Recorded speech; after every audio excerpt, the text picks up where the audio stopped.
Game 2 of the Big Ten regular season for the Nebraska Cornhuskers and the Ohio State Buckeyes here at Buckeye Field. Rainy one this morning. Game got pushed back a little bit, back to just 15-minute delay, but things just about set to go here as Buckeyes get set to go on the defensive half. Welcome in on Big Ten Plus. Connor Rhymes, Gabe Aker here with you for this afternoon's game. Gabe, miracle the game's happening. A lot of lightning this morning, a lot of rain, but it should be a great game. What should we expect to see from these teams? Well, we should expect to see Ohio State trying to get out to that early lead like they did yesterday. Weren't able to hold on to that, but kind of just tightening up what they were doing, pitching and defensively at the back half of that game, and try to limit the damage that the Cornhuskers do. They are number one in the nation in home runs per game, so it's going to be a really tough offense to stop, but if they tighten down, should have a chance. Nebraska sending Ava Cusack to start and lead off here. Ohio State returns Lauren Butte to the circle. First pitch coming from the Buckeyes inside there for the first ball. Remember yesterday's game, I was looking at my phone, I saw 3-1, and I looked down, came back an hour later, it was 9-3. Big change happened in that game in the middle of the game after the Buckeyes went up early. Pulled it back a little bit at the end in that seventh, just could not manage to make up the difference and drop that first game of the Big Ten regular season. Yeah, this is a Cornhuskers team that when they hit a home run, they haven't lost this year. The 2-0 launched out to left field there, but foul. Be 2-1 with great power on there from Cusack.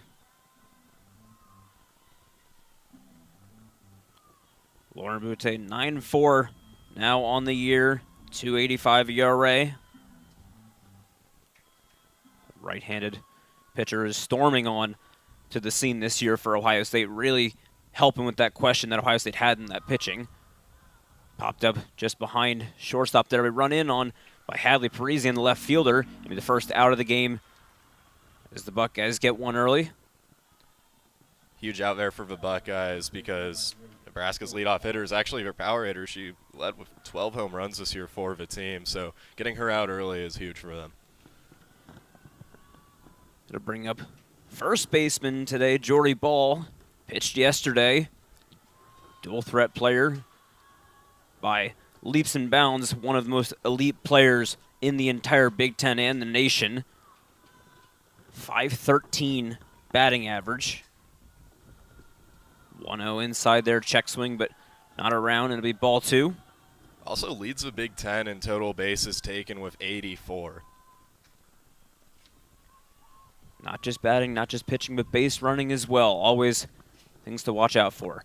She'll send that one out towards center. It'll be tracked down, run over by Skylar Lamone there, and it's 2 up, 2 down for the Huskers in the top of the first here.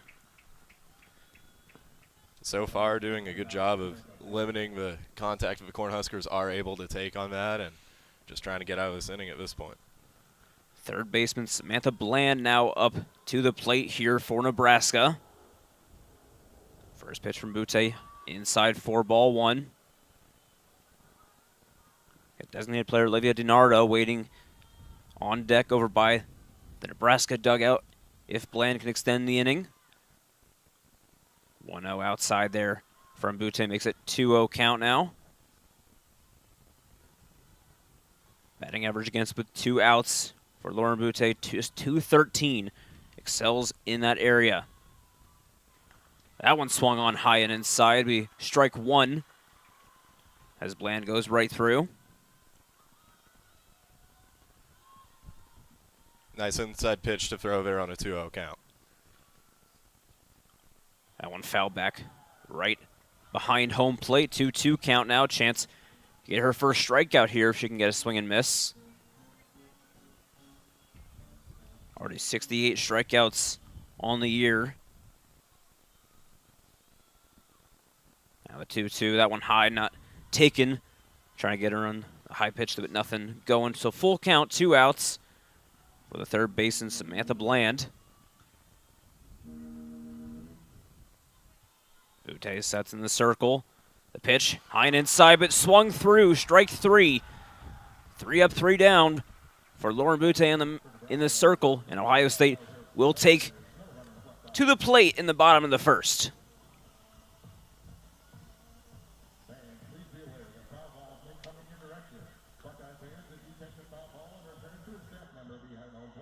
You can receive a special prize. Thank you.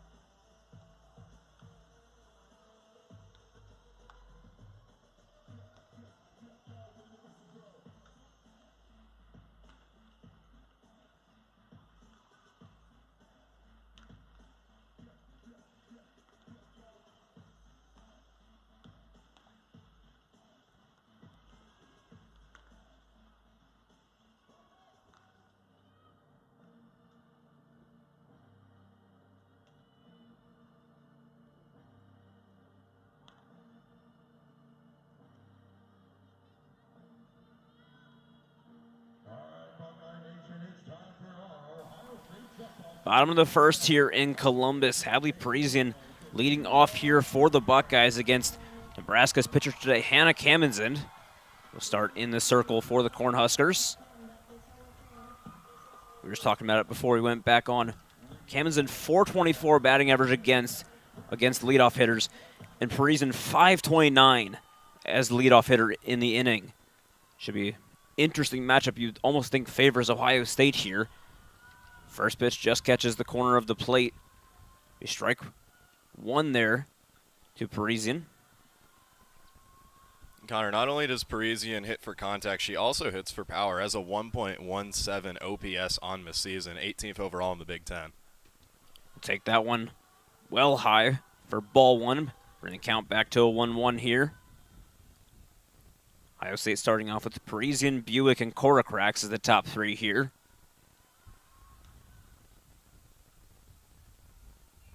The 1-1 now from Kamenzind. Swung through deep to right center, back at the wall, off the wall. Parisian's running into second. He'll slide in safe. And it's a leadoff double for Hadley Parisian. And Kamenzind struggles with the first batter, over 400 batting average, like you said, on the leadoff hitter. And just a matchup there where you got to get a hit off of that and got an extra base hit out of it. It's only a few feet shy of going over the wall as well. I bring up Sammy Buick, a sophomore infielder. Starting at third base today. Has a chance to drive in a run here. She can get one into the outfield.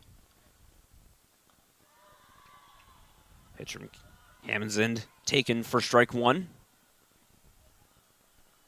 Nice way to paint the top of his zone on that one. Buick .384 batting average on the season. We'll swing on that one, shoot it out towards left field. That'll go over the head of the left fielder, Squire. Will advance, runner to third, and will get runner to second. And Ohio State's got two in scoring position with Koracrax up. Koracrax on the year, having 17 RBIs, batting .370, and no outs right now. Buckeyes have two in scoring position. So after last night where you saw the Buckeyes had 8 left on base, definitely want to capitalize on getting some runs on early like they did last night. Koracrax .370 batting average. .347 with runners on, .321 with runners in scoring position. At very least, a single scores a run, even a ground out might score a run. Though if you're Ohio State, you probably want to keep as few outs on as you can here. Koracrax steps into the right-handed batter's box. Heart and soul of this team. She drives one out far enough in to outfield. Crowd will erupt here in Columbus. Buick on second, Parisian on third. First pitch from Kamenzind. Just off the far side of the plate, ball one.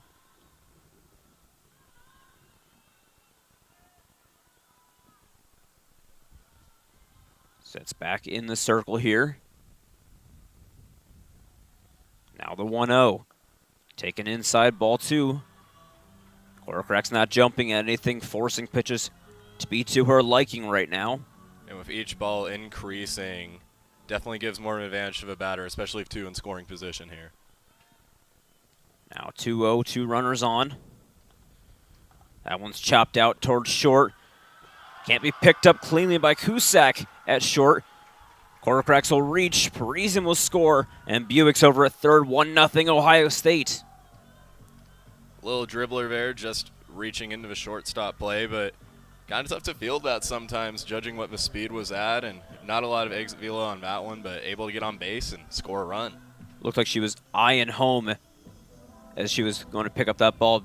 Cusack out at short there, maybe was trying to get the throw home. Now Jazzy Burns up to the plate. Runners in the corners, Quartercracks on first, Buick on third. First pitch there, ball away.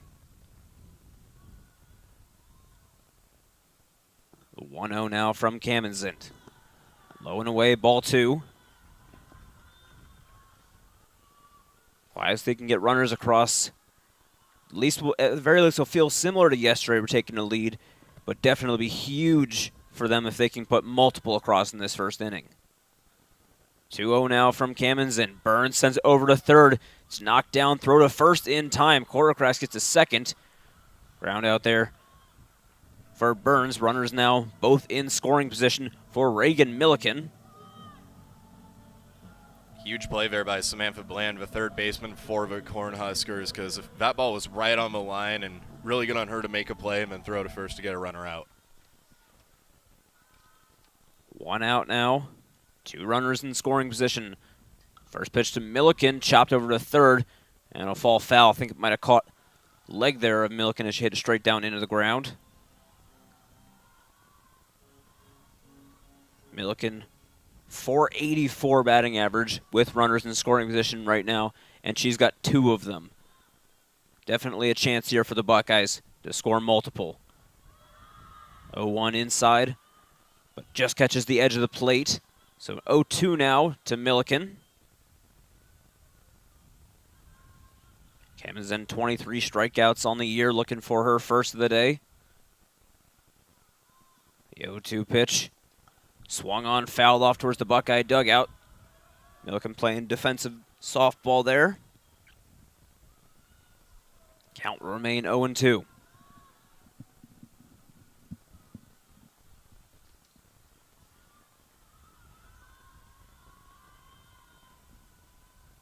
Oh-2 now.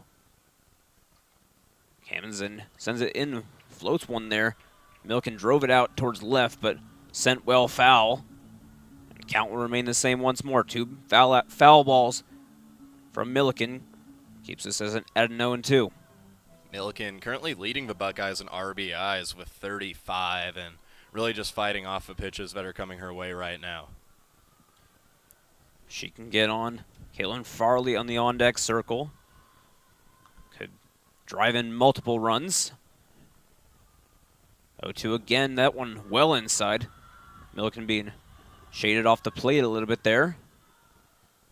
Now 1-2 count, 1 out, 2 runners on.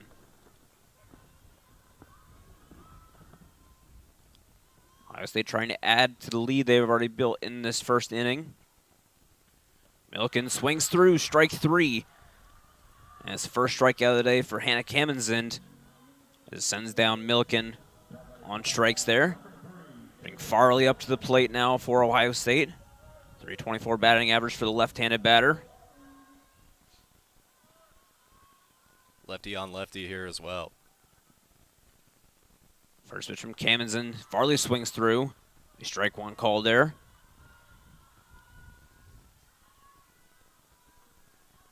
Two outs now for the Buckeyes. Trying to avoid stranding 2 on base, something they had too many of yesterday, you can imagine. 0-1 outside there. 1-1 count now.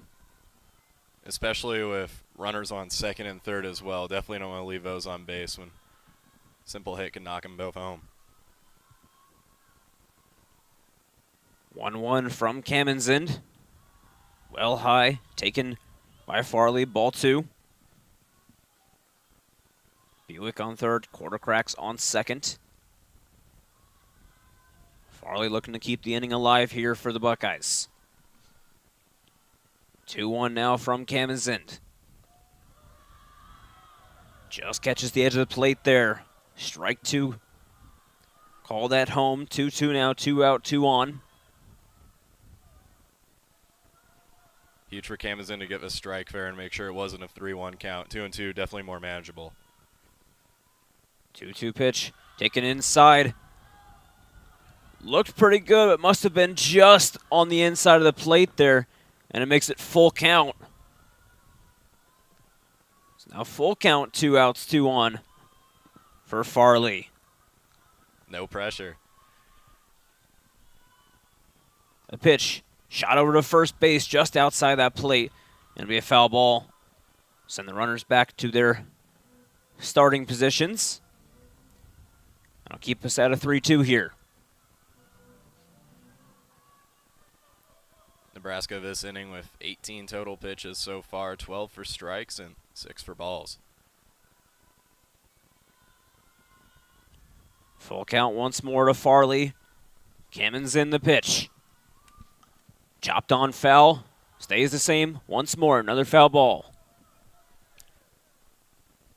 Right now, Farley doing a great job of defending the plate, not trying to chase anything too far out of his zone, and really challenging the pitcher and these balls that are on the line. Buckeye head coach Kieran Kumar went down to home plate to have a word. And the umpires now all gathering to talk about something out in the infield there.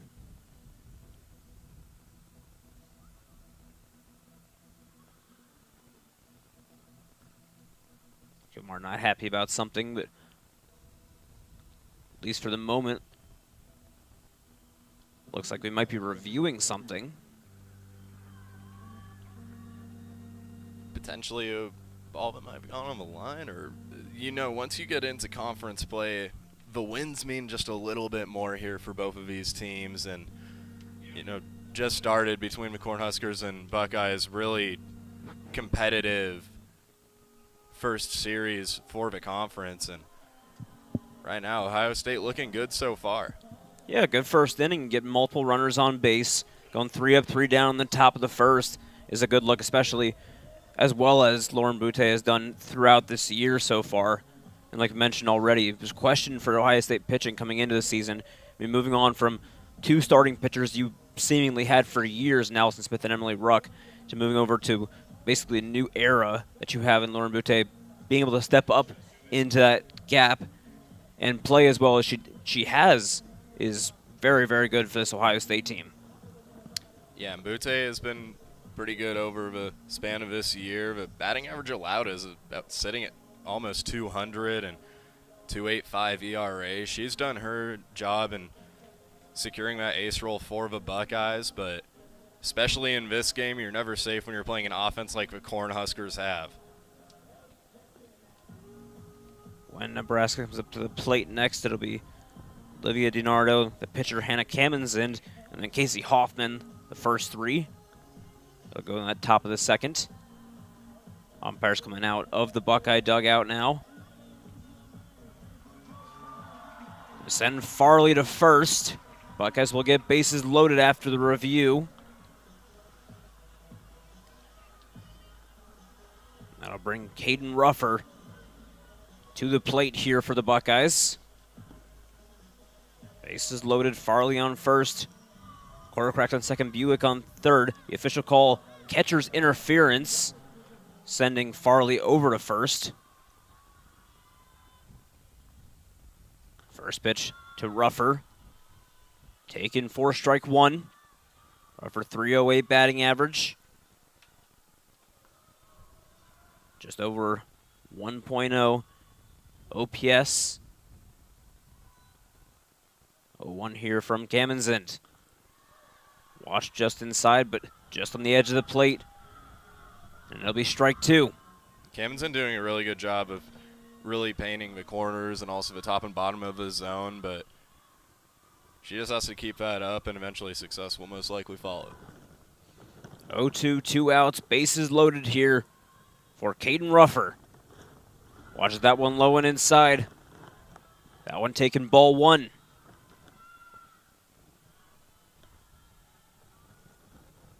Skylar Lamone waiting in the on-deck circle if Ohio State extends the inning. 1-2 now from Kamenzind. Outside ball 2. Staying alive. Great plate vision there from Rufford, not swinging anything outside. In this situation, wouldn't mind if I was Kamenzind to try to get a pitch that makes the batter chase a little bit. Especially going up 0-2, you have pitches to work with there. Now the 2-2, that one swung on, fouled right off towards the third base dugout, or first base dugout there actually. Count stays the same, 2-2-2 on, bases loaded. Farley first, Quartercrack second, Buick third. Ruffer a chance to drive in a whole bunch here from the plate. Now Camen's in the 2-2 pitch once more. That one taken well high, and it's a full count, 2 outs here.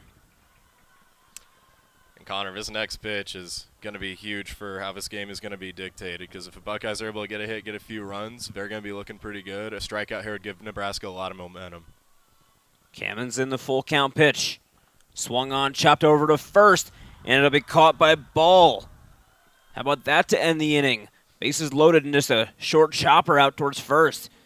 Strands 3 on for Ohio State, but got 1 run across, and it's 1-0 through 1 here from Columbus on Big Ten Plus. We'll be back for the second after this. At this time, we would like to give a special Ohio State welcome to some groups in attendance today. Crystal High School, Worthington Kilburn High School softball, Hudson High School softball, the Ada Bulldogs softball, Batavia Bulldogs softball, Benjamin Logan Lady Raiders softball, Pequa Indian softball, Continental Lady Pirates softball. Thank you for your support of Ohio State softball.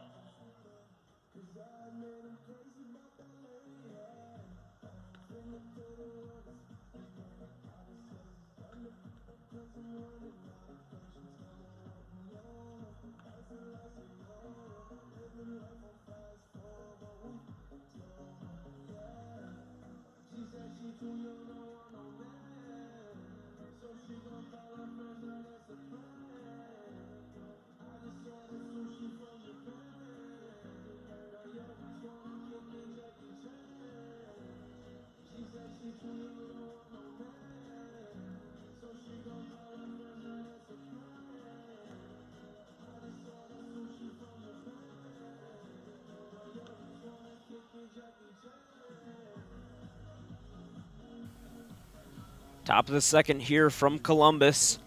Buckeyes got 1 across in the bottom of the first, but stranded 3. Nebraska a chance to even things up here in the top of the second. Olivia DiNardo will lead off, one of the many transfers in this Nebraska starting lineup. Played the last 2 seasons at Arizona, now with Nebraska. Watches the first pitch away for ball 1.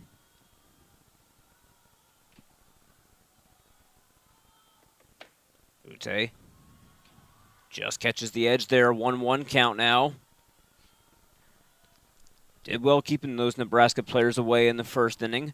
See how she fares in this second. A 1-1 now. Swung on, fouled back behind third base bleachers and out in to the road next door, the service road over there. 1-2 count now. DiNardo, pretty dangerous hitter, batting .417 this year with a .633 slug percentage. Watches the 1-2 by 2-2 count as she evens it back up here. DiNardo, .417 batting average.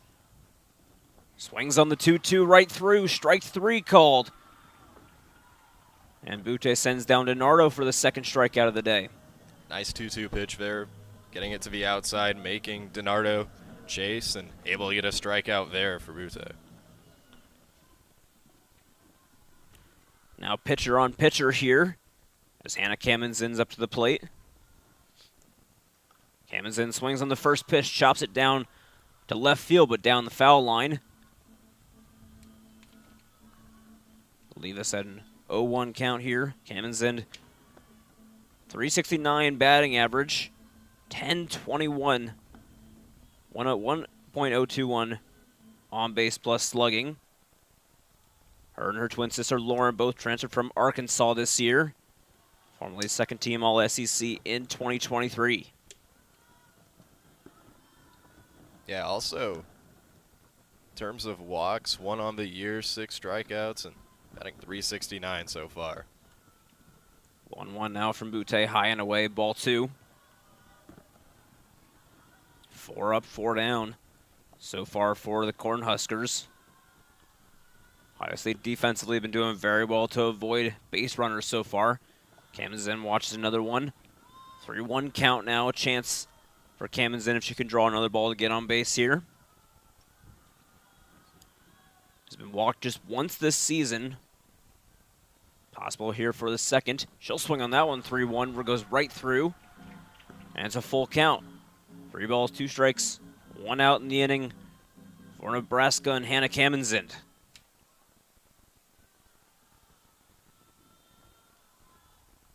The 3-2, sent out towards center. Lamone trying to track it down. It's off the back of the wall.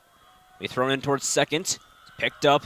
Tag's put on there, and the foot bounces off the base. Milliken gets the tag, and it's an out. Great awareness there from Reagan Milliken. Seeing Hannah Kamenzind kind of bounce up on the base and get off for just a half second and making that tag and making sure that no one's on base there. It's going to be a discussion definitely here from the officials. Likely going to have to take another look just to be sure, especially how close is it. The foot's bouncing off the bag, making sure no other part of the body is touching the bag at the time. And it's going to be close for sure. Yeah, that was a tough angle to see too, but in that scenario, ball hitting off of a wall, have a chance with the speed to try to get to second base, and can't complain too much about the base running approach there. Just kind of unfortunate that she bounced up, and I guess we'll see if it's going to be an out or not. It's a real nice hit too. Second time already today we've seen a ball off the wall. This time out in left center, right off of the word Buckeyes out on the left field wall. Well, yeah, Nebraska hits for a lot of power, and they've been hitting the ball pretty hard when they do get it into play. But for Butte, really the approach has got to be striking players out, making sure they don't get those quality contact plus power opportunities. If it stands as an out with 5 up, 5 down, if it's exactly what's going to be called. The foot bounces off the bag. And Kamenzind gets the single, but caught advancing to second. And it's 2 outs in the inning for Nebraska. With that great throw back in from Skylar Lamone there out in center field to get it back into Milliken.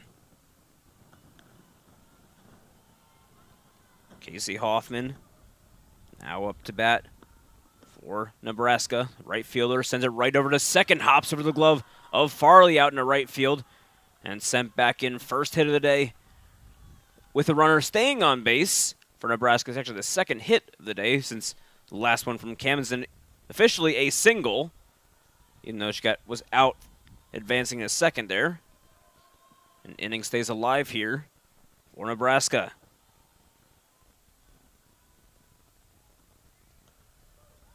Second baseman Lauren Kamenzind, the other twin sister of the pitcher Hannah Kamenzind.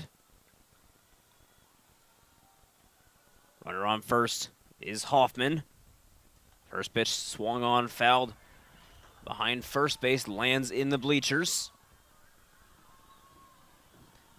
Lauren Kamenzind currently 3rd on the team in walks, and a situation like this, definitely got to get on base to keep this inning alive. 0-2 here, sent over the head of Coracrax. That'll fall fair. Out in left field, sent right back in by Parisian, and it's back-to-back-to-back singles for Nebraska.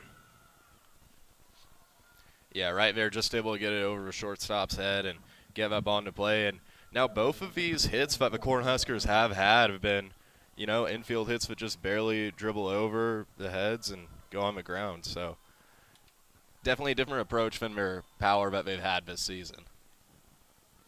The catcher, Ava Breadwell, now up to the plate here for the Cornhuskers. She'll watch the first pitch inside. Treadwell, one of the few starters in this team that have played with Nebraska their entire career, formerly Big Ten Freshman of the Year back in 2022. 1-0 now from Butte high, 4-2. Runners on first and second. Kamenzend on first, Hoffman on second. The left fielder Abby Squire waiting in the on-deck circle right now for Nebraska. 2-0 now from Butte. Taken for strike one. Doing well to avoid going down 3-0 in the count. Yeah, and you had to throw a strike there and really avoids a disaster on a 3-0 count. A 2-1 swung on, fouled, well back behind. It'll land up on the catwalk. 2-2, 2 out, 2 on. Top of the second here, a lot of twos.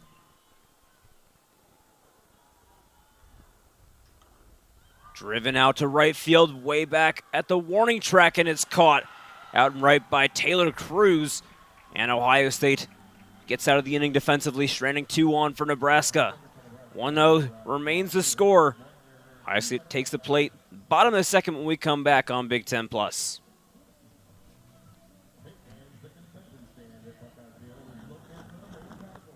So grab your favorite ballpark snack. Buckeyes, last year you teamed up with Apple. The Big Ten and your rivals against the greatest blood shortage in a generation, saving as many as 60,000 lives. But this battle has only just begun. Give blood, save lives. Apple, proud sponsor of Ohio State Athletics.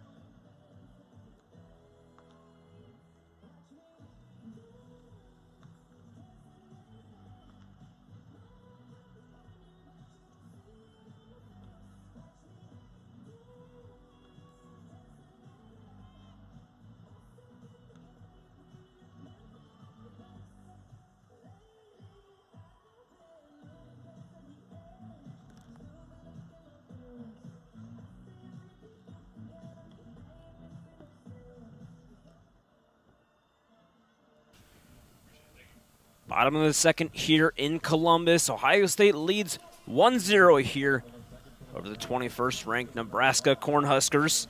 Skylar Lamone will come up to the plate here. Made a pretty nice fielding move out in center in the top of the second, which eventually resulted in current pitcher Hannah Kamenzend being thrown out, advancing the second on the single.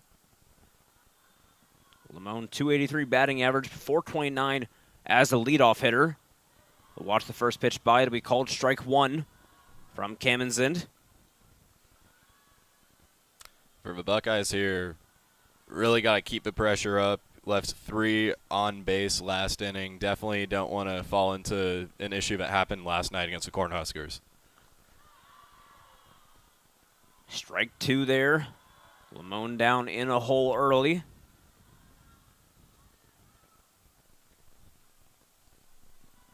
Kamenzend already 1 strikeout in the day, looking for her second here. The 0-2 pitch. Washed away just off the edge of the plate there, trying to get Lamone to chase, but no dice.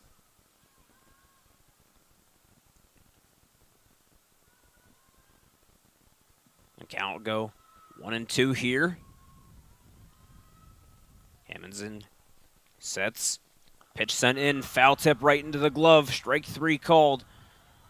And Lamone is down on strikes. Bring bottom of the order as Taylor Cruz comes up to the plate here. Just made the catch out in right field to end the top of the second. Now gets her first batting attempt. And the corner fielders this game for the Buckeyes definitely having some action early on in this one. First pitch taken by Cruz. Ball 1 called. Cruz 242 batting average. Lowest of the Buckeye starting lineup, but does her job as needed as the cleanup hitter. Swung through there. Strike 1. Now 1-1 count to the Buckeye right fielder.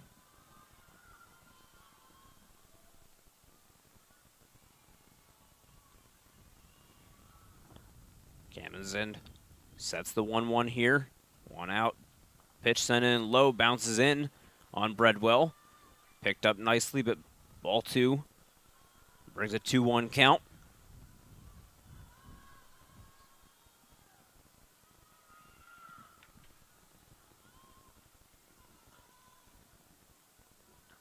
Two one from Camenzind. Swung on Cruz, deep left field, back at the wall. It's gone!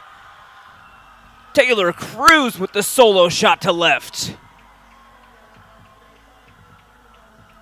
And way to find the right pitch there for Taylor Cruz. Now her 6th home run of the year, taking it over the left field wall. And Ohio State kind of attacking, being aggressive on Camenzind early on in this one.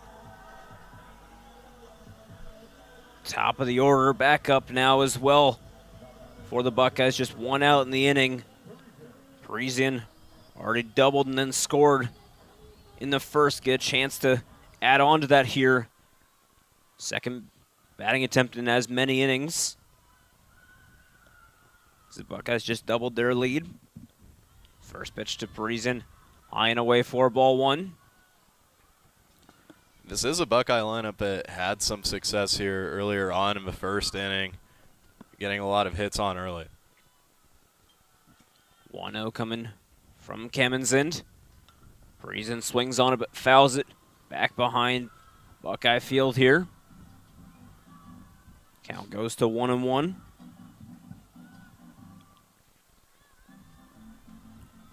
Buick quarter cracks waiting next up to bat. Players you definitely want on to try to extend the lead right now if you're Ohio State. 1-1 well outside. Ball 2 call there.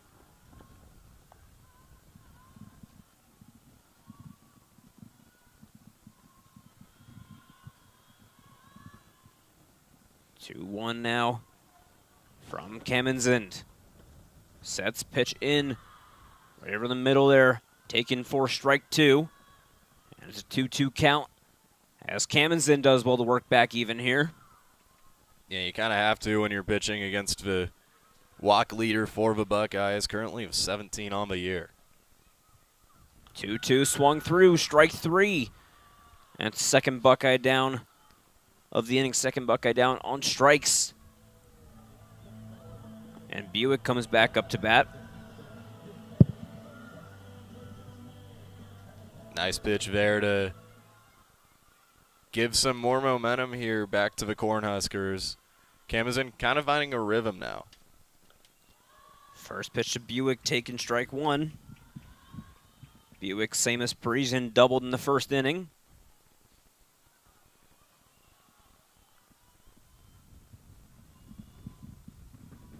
Almost 40 pitches already for Camenzind. The 0-1 nicely across the plate. 0-2 here. 3 strikeouts in the day, 2 on the inning. Chance to get 3. 0-2 now, 2 out to Buick. Trying to get her to chase outside. Buick not reaching. And outside of that home run, the past few batters for Hannah Camenzind not allowing anyone to get on base outside of a home run and doing a much better job this inning of avoiding danger. That one shot over into deep left center. It's knocked down by Hill out in center field. Running into second is Buick there, and she's got her second double in as many innings. Nice extra base hit there from her, and now up to 7 doubles on the year.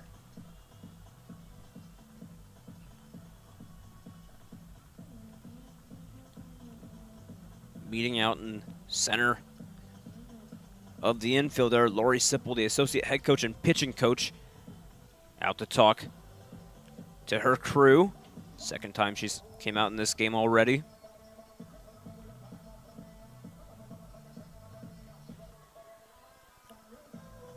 Yeah, and Hannah Camenzind there not able to put away the Buckeyes, and now that they're getting back to the heart of the order there, definitely want to go talk to your pitcher and try to get things right, because they only need 1 more out before they get back to batting. So really important to clean up whatever that is and get out of this inning. Cammy Quartercracks back to the plate here for the Buckeyes. Reached on an error. Managed to score an RBI out of it. We'll watch the first pitch in. Taken just inside 4-1. Buckeyes lead 2-0. Have a runner on second in Buick. If they can score one more, make it 3. Quartercracks watches the ball away. Buick thought about going to third there. Eventually decided to go back to second. Ball didn't roll really too far away from Breadwell at the plate there. Was able to get over it and pick it up pretty cleanly, avoid any possible danger. 2-0 now to Quartercracks. Another one low in the dirt away for ball 3. Nice blocking and reaction there from Ava Breadwell, the catcher for the Cornhuskers, and making sure the ball doesn't go away and get a runner to third. 3-0 count now to the shortstop, Cammy Quartercracks. She'll watch. The ball just catches the top of the zone. It'll be strike 1. 3-1 count now favors Quartercracks. Green light on. Swing if the ball is good enough across the plate. Cannons and sets, kicks and deals. Throws one in. Grounded over to third. Throw in time to first. Will end the inning. Ohio State gets one more across on the Taylor Cruz solo shot. Strands one at second. And it's 2-0 here as we end the second from Columbus. We'll be right back on Big Ten Plus.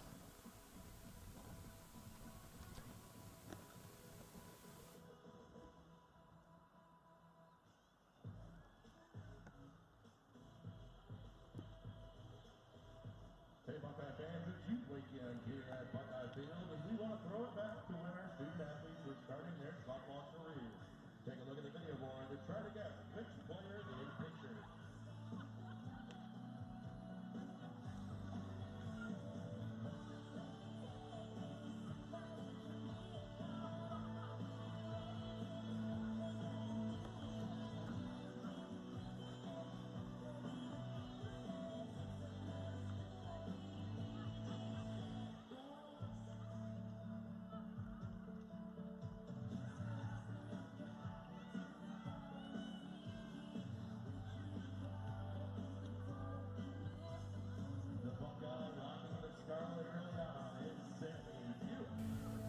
Top of the third in Columbus. 2-0 Buckeye lead over the Nebraska Cornhuskers. Lauren Butte is back out for her third inning. Leading off is Abby Squire for Nebraska here. Squire currently leading the Cornhuskers in walks this season with 12, and kind of that extra leadoff hitter who's batting ninth right now. 407 batting average. First pitch swung on, fouled back behind first base. Lands out in the parking lot. 0-1 to start here.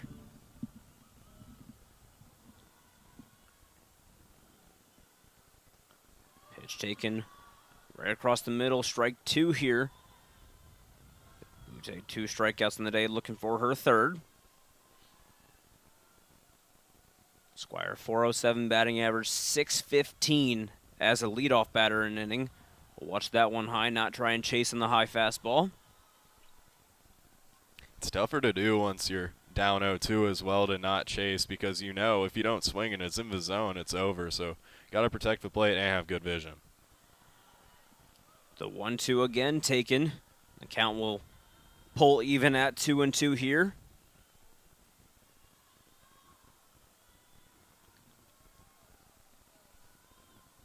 Butte sets in the circle, swung on. Strike 3, third strikeout of the day for Butte as Squire's down on strikes. Butte doing a great job today of missing the bats and getting some swings to take place that really missed the contact there, and so far she's been stellar. Top of the order, Cusack back up to the plate, flew out to left back in the first. Takes the first pitch for a ball. OPS of nearly 1.5 for Cusack. That is some incredible numbers, slugging of almost 1.0. Ball 2 taken there as Cusack's up in the count here early.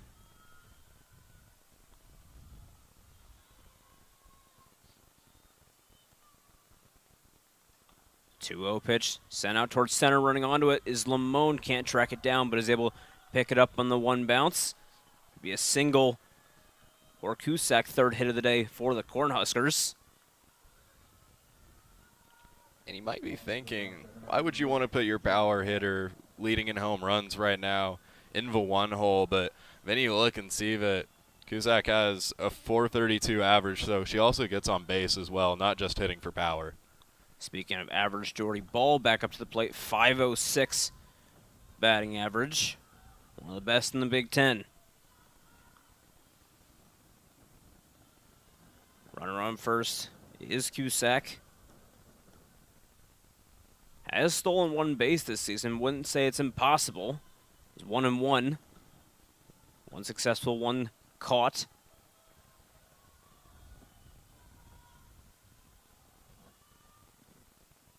Oh, 1 now to Ball. Gets underneath, throw to Ruffer down to second. Not in time to quarter corrects.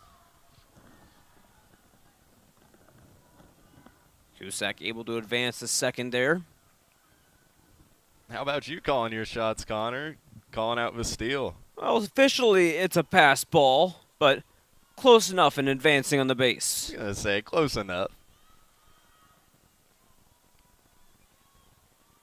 The 1-1 now to Jordy Ball.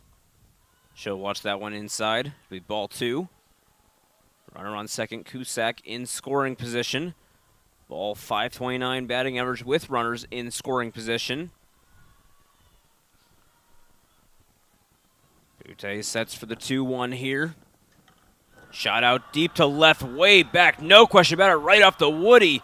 And it's a 2-run shot for Jordy Ball. Yeah, that truly was a no-doubter there and able to even the score out. And Jordy Ball really balled out on that home run. Adley Parisian took about 3 steps out there in left field and realized that the ball would only barely be on a downwards incline by the time it hit the Woody. And it's a tie game here in Columbus. Yeah, that hit had a whole lot extra on it. Definitely could have gone farther if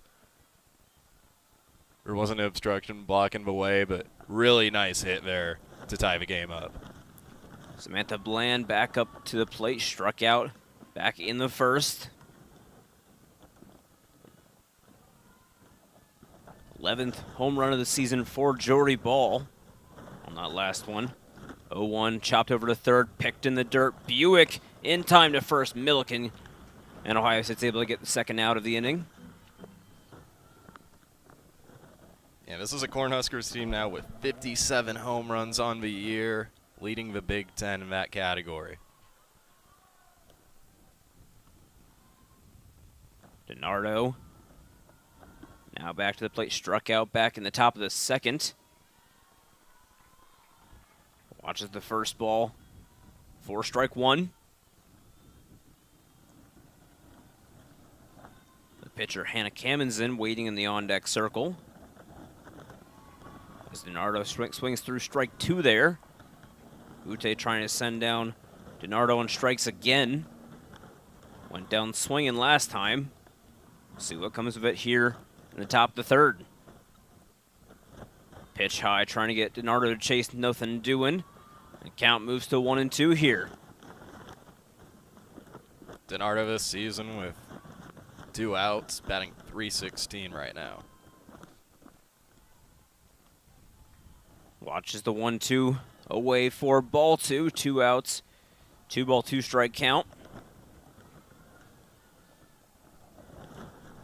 Batting attempt number 2 as well for DiNardo.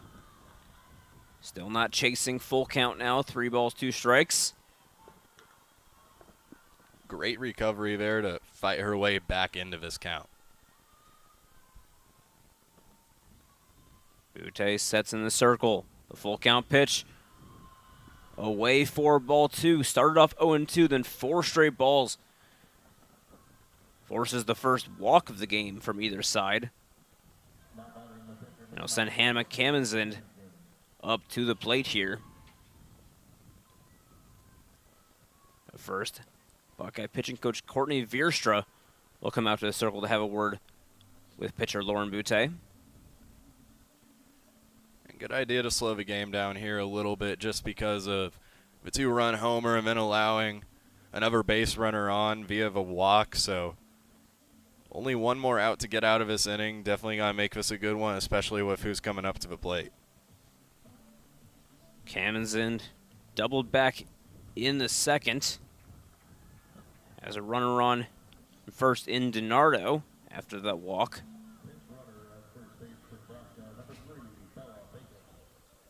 Pinch runner coming on for Nebraska. It's number 3, Bella Bacon, the junior infielder, who will take over.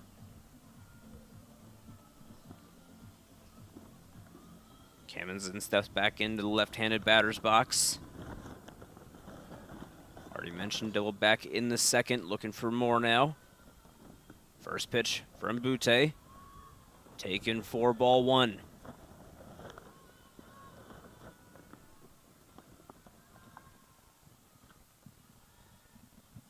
Butte now 1-0. Swung on, chopped to second, gets by Farley, will go out to the wall. Throw back in from Lamone, runner heading home. Throw from Farley into Ruffer. Is not in time, throw down to third, gets by Buick, and Kamenzind will score. Go all the way around. How about that from Nebraska? Yeah, quality hit there from the Cornhuskers to get that ball into the outfield, and then exceptional base running, being aware of what was happening back at home plate and taking advantage of that to get 2 runners home, not just 1. The first throw to home, already close, trying to get Bacon.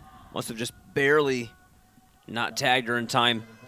And the throw down to third, trying to get the runner Kamenzind, is got by Buick, and she was able to score from there. And now Nebraska's up 2 on a 4-run third inning. First pitch to Hoffman is away for ball 1.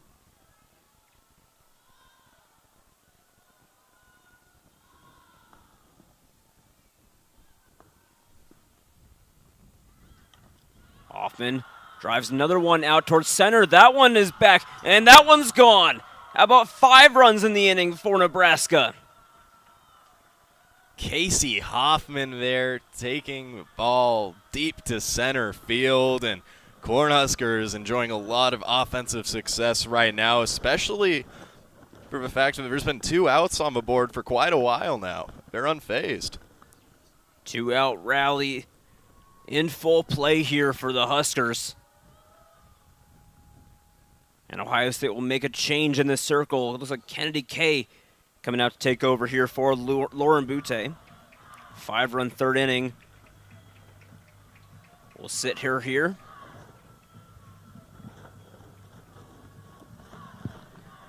Kennedy Kay, the junior from Creston, Ohio.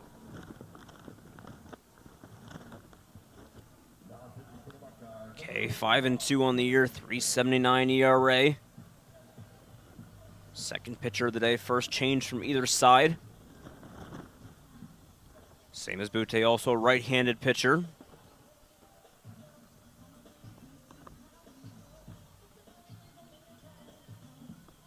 It'll be Lauren Kamenzind coming up to the plate after the warm-up pitches here. Sister Hannah obviously just drove in those 2 runs 2 batters ago. And Kay pitched last night against the Cornhuskers, went 3 1/3 inning, and gave up 5 runs in that game when Nebraska started finding their rhythm on offense, and Kay expecting to have better success today against this talented Nebraska team.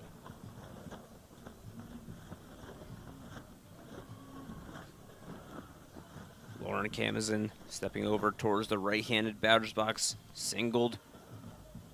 At the beginning of this inning, as Nebraska's gotten all the way around the order here.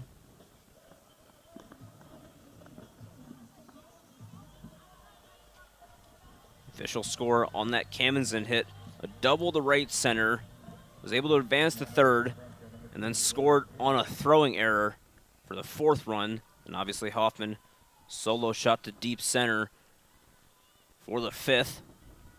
Now Camazin looking to extend this 2-out rally. First pitch from Kay. Taken in for ball 1.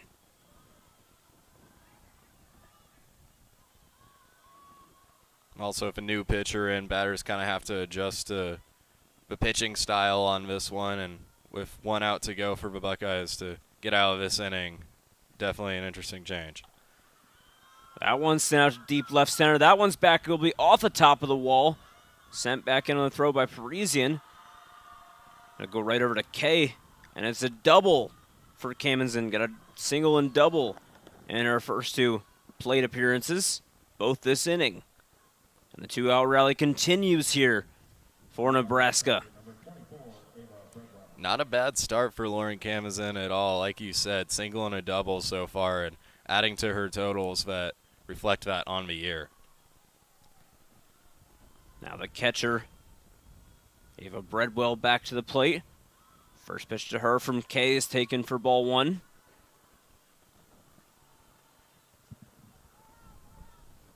Breadwell flew out to right back earlier in this inning. 1-0 now from Kay. Taken for strike 1, 1-1 count now to the catcher Breadwell. Camazin on second.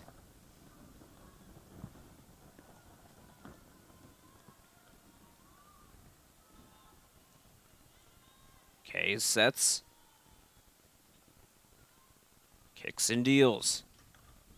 Sent out deep left center. Back off the top of the wall.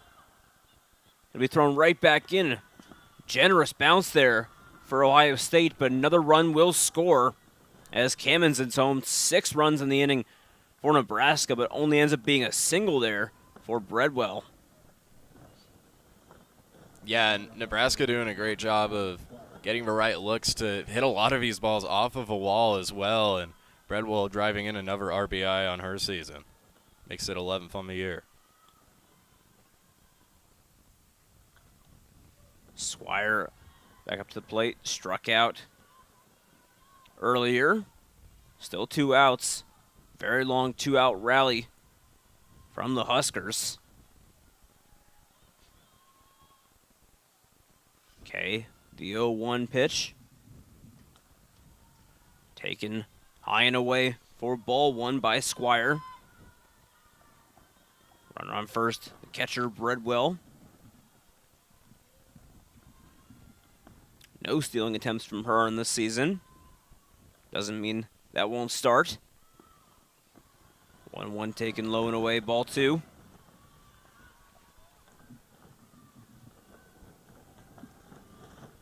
We'll see what approach she takes here in the 2-1 count. Could definitely go 2 different ways here.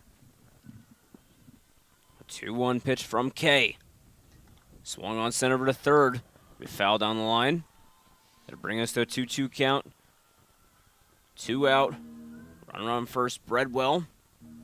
6 runs scored in on the inning by the Cornhuskers. Have to imagine Ohio State felt like they had momentum there for a second at the bottom of the second after that solo shot from Cruz. But things not panning out their way in this top of the third. 2-2 now from Kay. Watched in. Be full count, 2 outs here to Squire.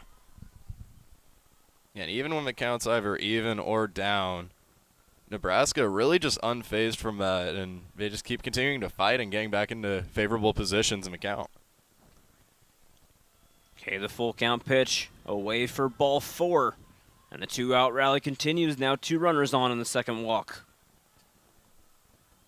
And Squire adds on to her team leading walks on the year, now up to 13, and now back to the top of the order. So very dangerous spot to be in if you are Kay. And as per mentioned before, Cusack, power hitter, singled at the beginning of the inning and scored. Has 12 home runs on the year already. Has 2 runners on here as she watches the first pitch in for strike 1. 588 batting average with runners in scoring position. 1 for 2 on the day already.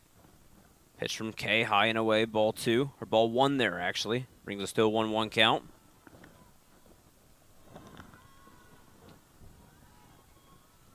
Runner on first, Squire. Runner on second, Breadwell. As Cusack tries to bring in some more for Nebraska. She'll watch that one in.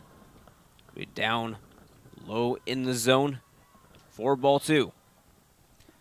Yeah, and really tough to attack someone who is able to walk, hit for power, and hit for contact. Kay sets in the 2-1. Watched inside, just off the inside of the plate, and be ball 3 to Cusack. 3-1 count. Favors the batter. 12 home runs. Kind of looks written in the stars right now for Cusack if she can find the pitch she wants. Kay sends the pitch in. It's swung on, sent out to deep center. Lamone tracking it down, will run it down, and will finally get the 3rd out of the inning for Ohio State. But Nebraska able to get a whole bunch. 6 on the inning to take a 4-run lead over the Buckeyes as we head to the bottom of the 3rd here on Big Ten Plus.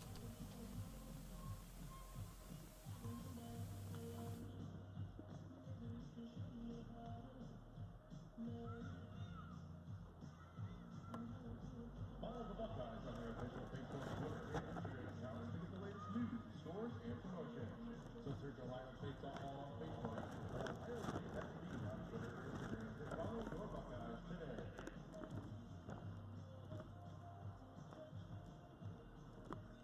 Hey, Buckeye fans, check out our team trailer located on the concourse level behind home plate.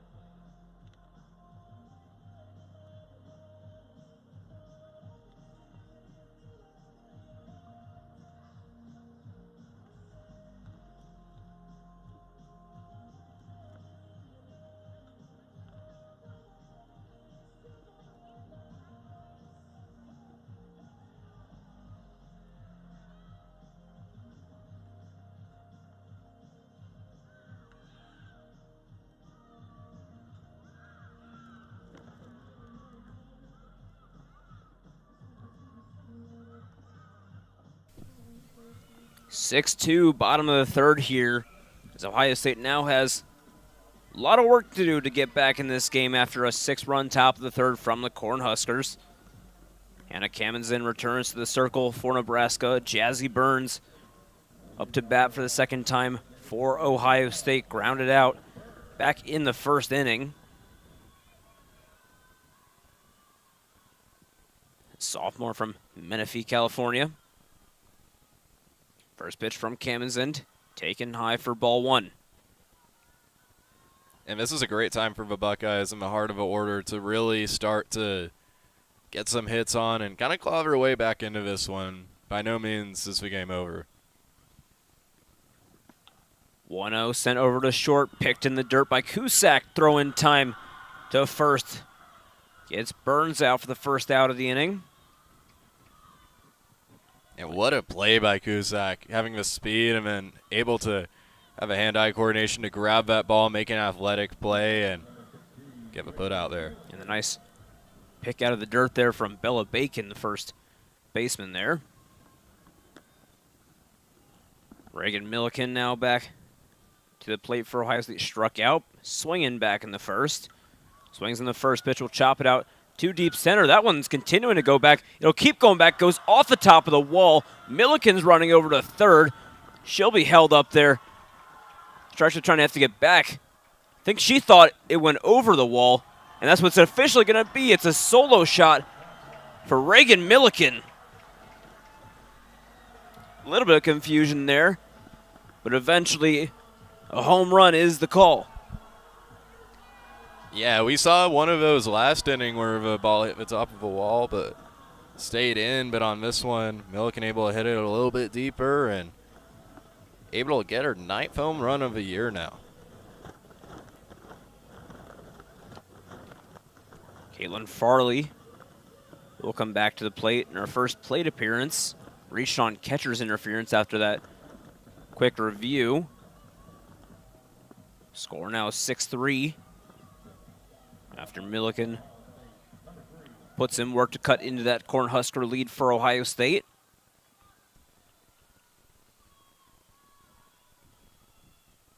Cannon's in the first pitch to Farley. High and away, 4-1.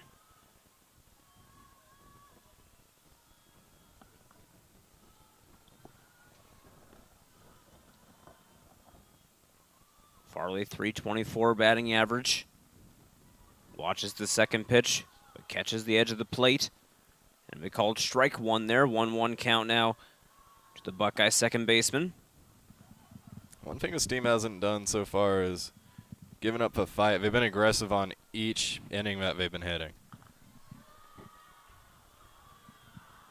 Watches the 1-1 there in for strike two. Farley down in the count here. Has some work to do to stay alive at the plate. Camazin sets on the 1-2 pitch. Throw in, Farley chops it out. The shallow right field, it bounces over the glove. Farley's heading over to second, picked up by Hill. And it'll be a double for Caitlin Farley. How about that to start the inning for the Buckeyes? Solo shot from Milliken after that out, and then a double from Farley. And the Buckeyes have a runner on second here. Yeah, they're getting some of that momentum back and really working their way out of a hole that happened earlier on in this inning. Great offensive approach so far for the Buckeyes.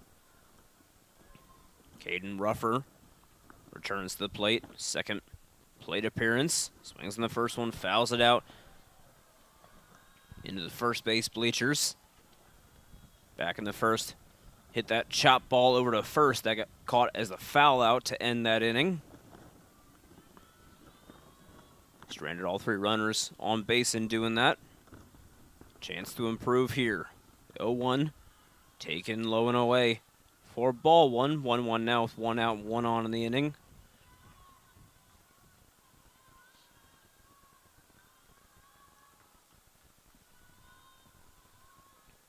Cammons in. Sets on the 1-1. Pitch in. Bounces in low on Ruffer. She'll watch that one by. It'll be 2-1 count now. Can't afford a pass ball in this situation. Caitlin Farley, 3 stolen bases on this season. Not afraid to run if needed. 2-1 pitch taken just inside there. 4-3. 3-1 now. Farley does have a lot of speed, so if you're able to get the ball in play, she might be able to make something happen with her legs. Camonson sets on the 3-1 pitch. Sent in. Taken high. Ball 4. And it's the first walk of the day from Hannah Camonson. It'll send Ruffer over to first. Runners on first and second now for the Buckeyes. Yeah, and if I'm a Hannah Camonson in this situation, want to keep the ball on the ground for sure. And looks like you're going to be changing here, so definitely approach you want here is to keep the ball on the ground, try to force a double play. Camonson will step aside. Jordy Ball will take over on the mound in the circle there. Ball already causing trouble from the plate today for the Buckeyes. We'll get some time pitching. Did so yesterday as well. Camonson, at least for the moment, finished with 6 hits against and 3 runs against. Managed to get 3 strikeouts in the Buckeyes. Gave a walk and 4 doubles, as well as 2 home runs. One to Taylor Cruz, one to Reagan Milliken just recently. Ball had some success last night as well, and If you look at where she ranks in the Big Ten, 5th in ERA, and then not only that, but 2nd in strikeouts. So definitely a good time to get a new pitcher in, considering the situation that the Cornhuskers find themselves in. We'll see if ball gets rolling here in the 3rd inning. It'll be Skylar Lamone first for the Buckeyes under the new pitcher. Struck out swinging in the 2nd. 277 batting average now for the Buckeye center fielder. Runner on first, Keaton Ruffer. Runner on second, Caitlin Farley. Taylor Cruz waiting in the on-deck circle. Hit that solo shot back in the 2nd.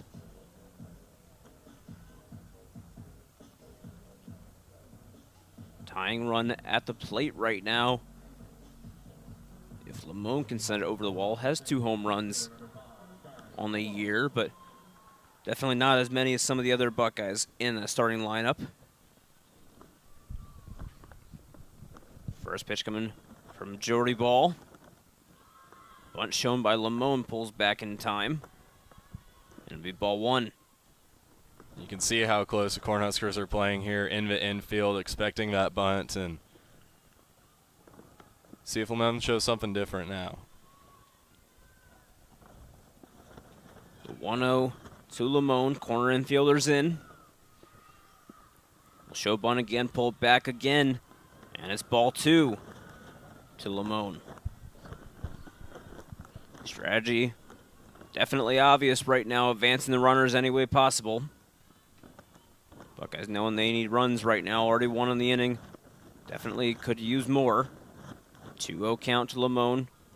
Corner infielders in again. Bunt shown, pulled back way high and inside, almost caught Lamone up in the chin. Able to get away in time. And it's a 3-0 count now to Lamone. Not a bad spot to be in if you are Lamone. A lot of different ways you could approach this now. 3-0 pitch from Ball. Bunt dropped down again. Ball called again. 4-pitch walk for Skylar Lamone. Lows the bases here. Bringing up a player that already has a home run in this game in Taylor Cruz. If she could hit another for the Buckeyes, it would take the lead on a grand slam, make it 7-6. Definitely could be of use to the Buckeyes. Yeah, Cruz going up against a very talented pitcher that's leading a lot of stats in the Big Ten. See if Ball gets her groove. First pitch from Ball to Cruz, taking strike 1.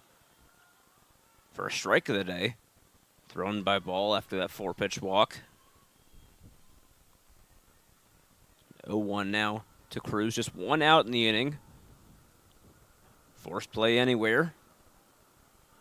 Ball sets for the 0-1 here. Pitch in, swung on by Cruz, out to left. It's off the base of the wall. 1 run scores, seconds in, 3rd coming to the plate here. Tie game in the bottom of the 3rd as Lamone crosses bases clearing double from Taylor Cruz.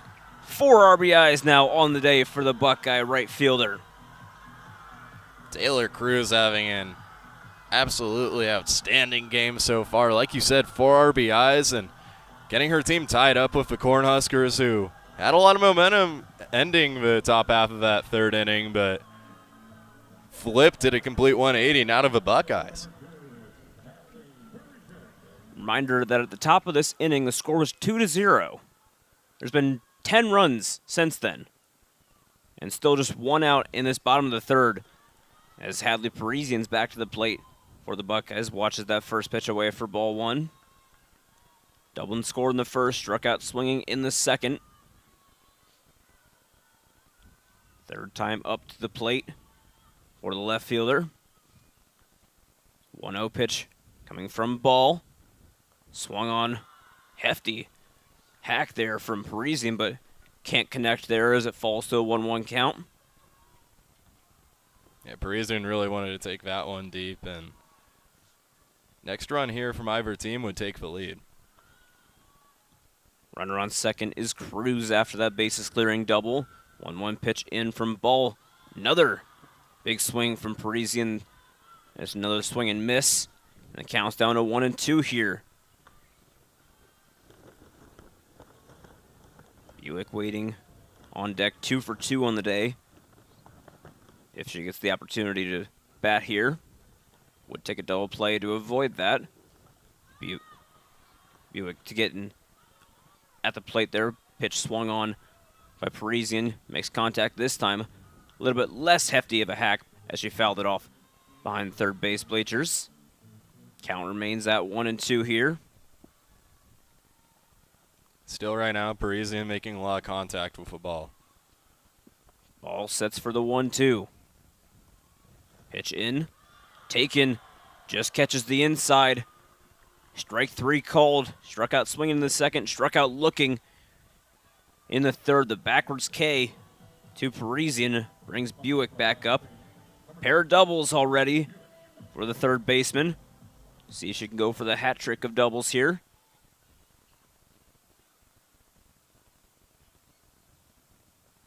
First pitch in.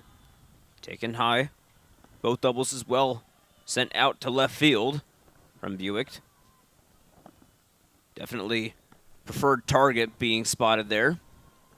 She pulls the ball a lot when she swings, at least today, and hasn't been a bad strategy so far. 1-0 pitch from Ball.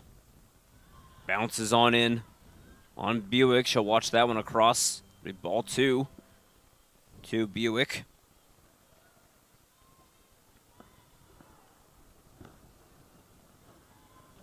Two-0 now to Buick. Quarter cracks waiting on deck here. 2 outs to the Buckeyes. Pitch from Ball. That time watched by, but that time a strike. And it's back to 2-1.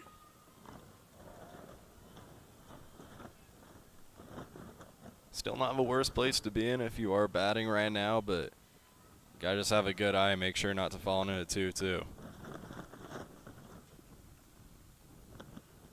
2-1.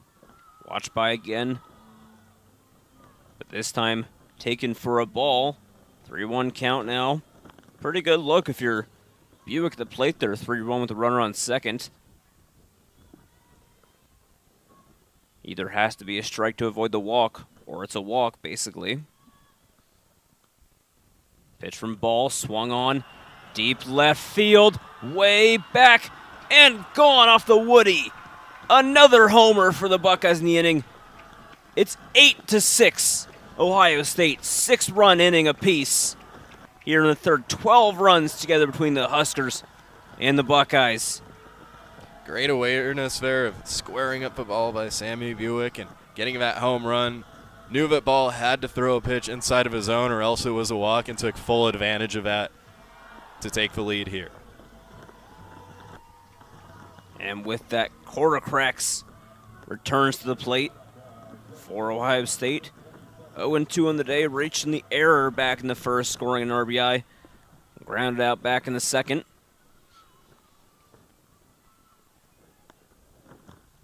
First pitch, high on Quarter Cracks.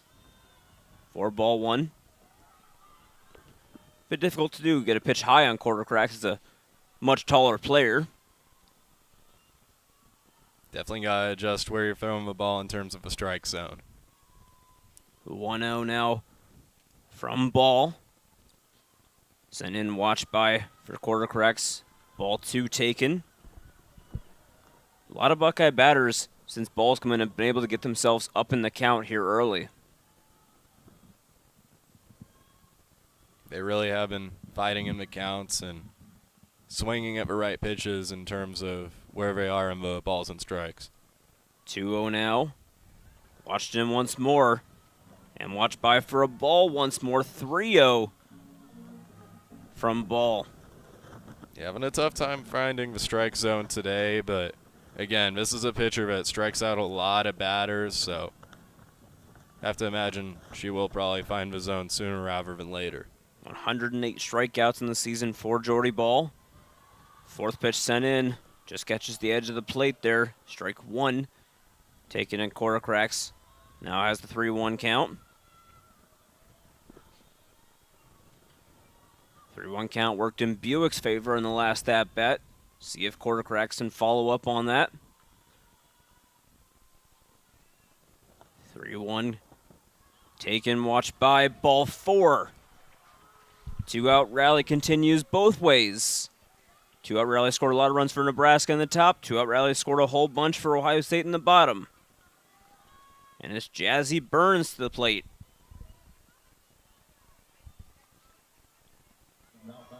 Now you're going up against the leader in batting average for the Buckeyes and has a whole lot of hits and extra base hits this season. 11 doubles, 1 triple, 9 home runs.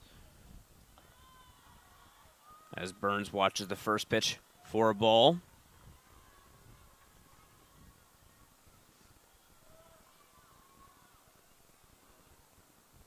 Connor, not bad when you're hitting 500 on the season this deep into about 25 games for the Buckeyes. It's a pretty good look, no question about that.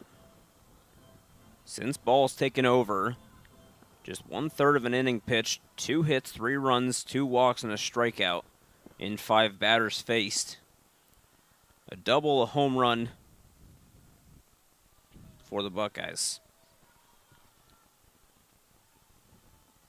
1-0 now from ball. Runner on first is Quartercracks. Burns watches that one by, called strike 1. 1-1 count now here at the bottom of the third. It is interesting to bring up that Jordy Ball heading into today, 3rd in the Big Ten in terms of whip with a .84. And like you said, Connor, already allowing a few players on today on base.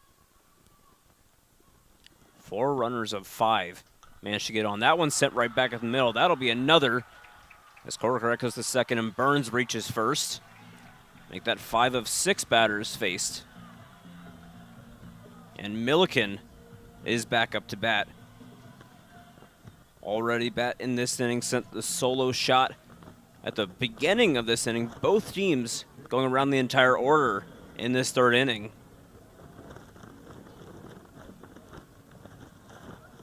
All the players on both sides getting quite a few at-bat looks today. Good for the batters. Probably not too favored by the pitchers. Except for Hannah Kamenzen for pitching for being a pitcher, but batting and managing to get stuff across back in that top of the 3rd. Neither other pitcher batted themselves.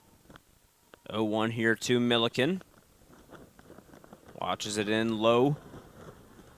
4-1, 2 runners on. Quartercracks on second. Burns on first.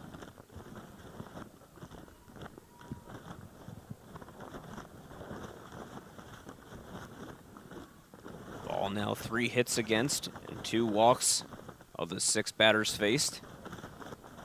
The 1-1 swung on, hefty hack there from Milliken as she swings through it for strike 2. Ball trying to get out of the inning here.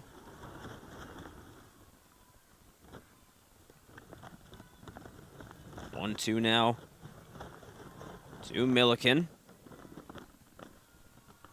Ball sets, kicks and deals. Milliken watches it high, 4-2, 2-2, 2 out, 2 on. And a lot more than 2 scored in the inning for the Buckeyes. Yeah, Ohio State with a huge offensive explosion. And everything I point out, Jordy Ball, batting average allowed on the year heading into today, 152. Now a 2-2 sent out. Deep left center field. That one's back and gone again. Make that 2 homers in the inning for Milliken. And 3 more across for the Buckeyes. How about 11-6? A 9-run 3rd inning from the Buckeyes. A 4-run 3rd inning from Reagan Milliken. And Milliken pouring it on here in the bottom of the 3rd. First Buckeye here to cross double-digit home runs on the season. And what not only just an inning, but what a game for her so far.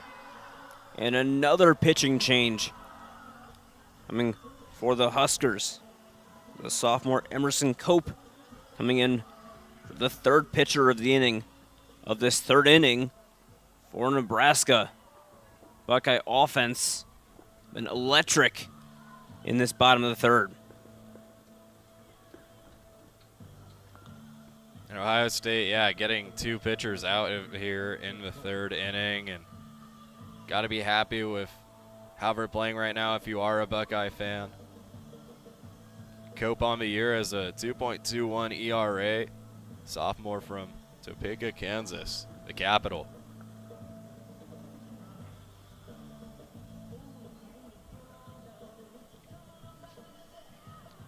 At least for the moment, looks like Jordy Ball will remain in the game. Will come back out. Started at first base. See if that's exactly where she'll be when players get back out to their positions. Connor, it's so interesting to me how you kind of brought it up, but now we're even deeper into this inning where there's been 15 runs scored. A lot of these runs have happened when it's later in the inning where there's 1 or even 2 outs. Most of these runs have been 2-out rally hits. Caitlin Farley for Ohio State, who earlier in this inning doubled and scored for Ohio State. Has reached base both of her plate attempts so far, reaching that catcher's interference back in the first and then that double I just mentioned. .333 batting average for the second baseman. .393 with 2 outs in the inning. And we'll get to see the first pitches from the new pitcher, Emerson Cope. First pitch into Farley. Fastball in, but off the edge of the plate for ball 1.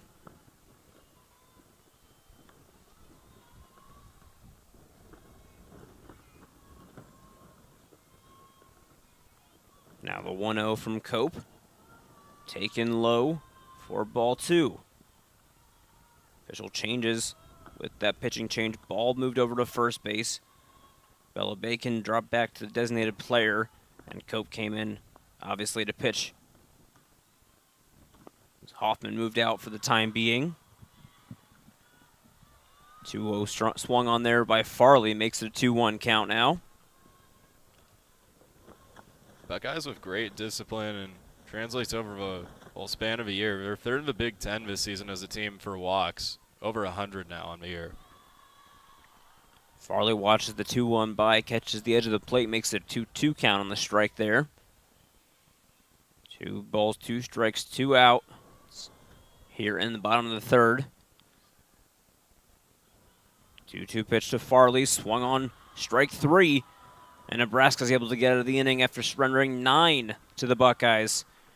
And what is a very electric third inning. 6 scored by Nebraska, 9 scored by Ohio State. A 15-run third inning has us at 11-6. Mind you, after we started 2-0 after the top of the third inning. And we've got a offensive powerhouse ball game when we come back on Big Ten Plus.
Top of the fourth, after one of the most electric third innings of the season for both the Cornhuskers and Buckeyes.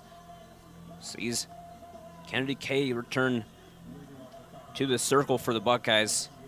And one of the 3 pitchers that we saw in the 3rd inning in Jory Ball up to the plate for the Cornhuskers. First pitch from Kay.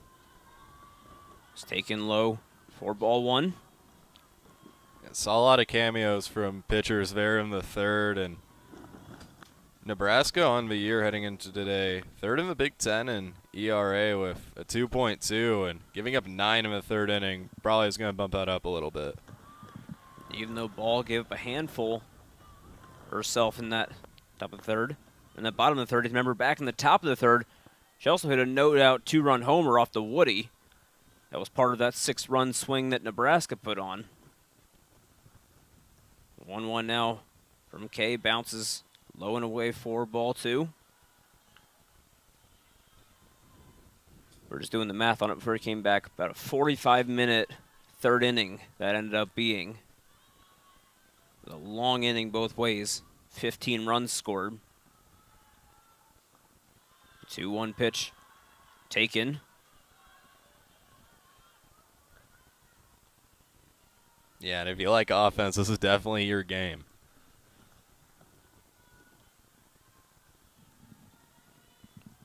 Okay, now on the 2-1. There's a 3-1 pitch taken outside. It'll be ball 4 called there as Ball reaches first in the walk. And third baseman Samantha Bland will step back up to the plate. Struck out swinging in the 1st. Round up to 3rd in the 3rd. Runner on first is Ball. That one's sent up just behind second base there. And the second baseman Farley will just track that one down for the 1st out of the inning. Popped up there, and Cornhuskers really getting under the ball. That's why we're seeing so many fly balls, but some of them have been pop-ups and not able to travel deep where they usually put them. The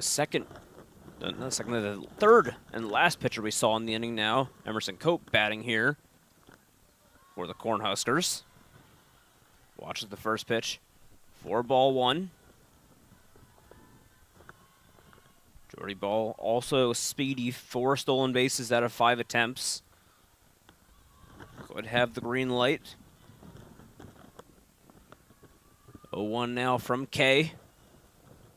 Watched in. Low for ball 1.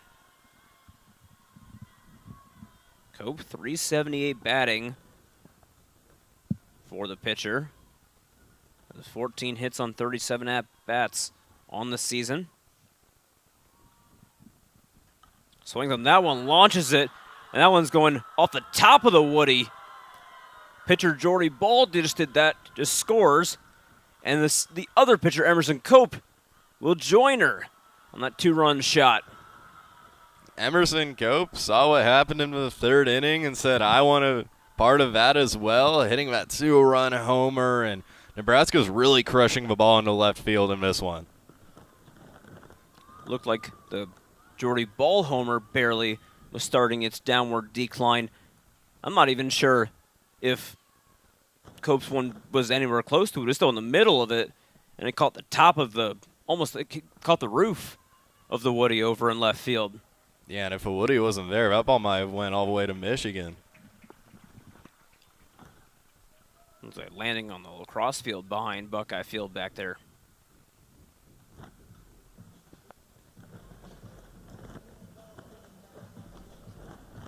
Courtney Vierstra coming out to the circle.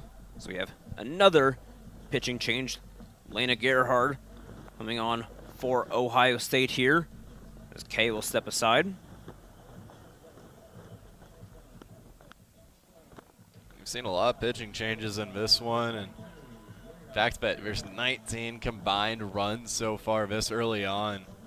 Got to be happy where your offense is at, and then on the opposite side for both teams, got to figure out what's going on with pitching, because both of these teams able to put the ball in play and hit it deep, and we've seen a lot of that today. 4 runs scored by Nebraska pitchers, and another one at the plate here shortly. Pitcher who started this, and Hannah Kamensend, coming back up, already has 2 doubles on 2 at-bats in this game.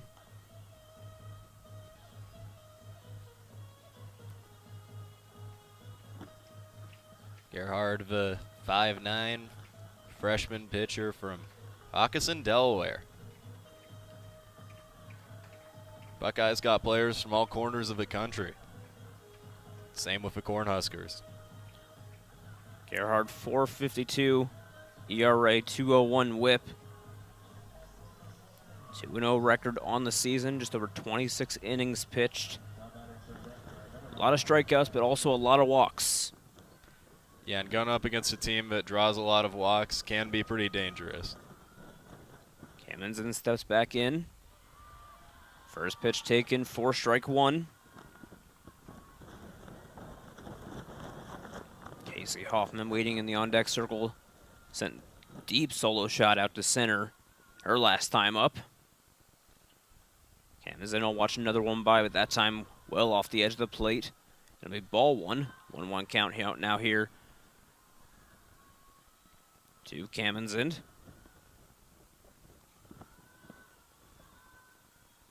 1-1 from Gerhard, sent right back up and into the glove, right over to first. How about that pick from Lena Gerhard? Not bad at all, and the reaction time on that too. Ball flying right back at her face on the comebacker and able to put a glove up and get the out there. Sometimes you just got to do it yourself if you're the pitcher.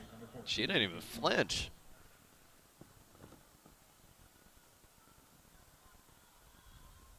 Hoffman now to the plate. Solo shot back in the third. Reached on an error in the second. Connor, I don't know about you, but if I tried doing that, I'd end up with a broken nose. I'd probably put my hand up in time and end up with a broken thumb instead. Hoffman watches the 1-0 by 4-2.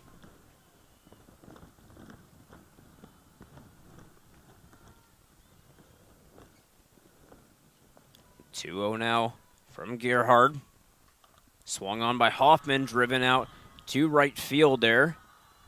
Cruz will pick it back up, send it in to Farley, but it's a single for Hoffman. Brings the other Kamenzen, Lauren Kamenzen, back to the plate. Both Kamenzen, 2 hits today. Single and double from Lauren, 2 doubles from Hannah, 3 doubles between them. It's a good day to be part of a Kamenzen family. Both are dominating. First pitch from Gerhard taken for a strike. Hoffman, the runner on first here. Pitch from Gerhard. Watched by just outside 4-1.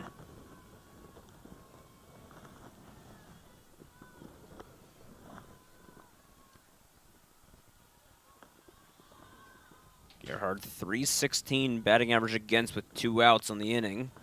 We've already seen a lot of hits and runs being put on from both teams with 2 outs in the inning. This is now a 2-1 count.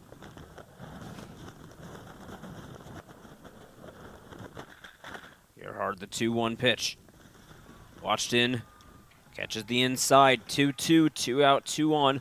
2 scored in the inning for the Huskers as they try to cut into what is still a 3-run lead for the Buckeyes here in the top of the 4th. Gerhard, the pitch. That one swung on, popped out to left. Working over is Parisian, who makes the catch and ends the inning defensively for the Buckeyes, but Nebraska got 2 more back, and it's 11-8 as we head into the bottom of the 4th here on Big Ten Plus.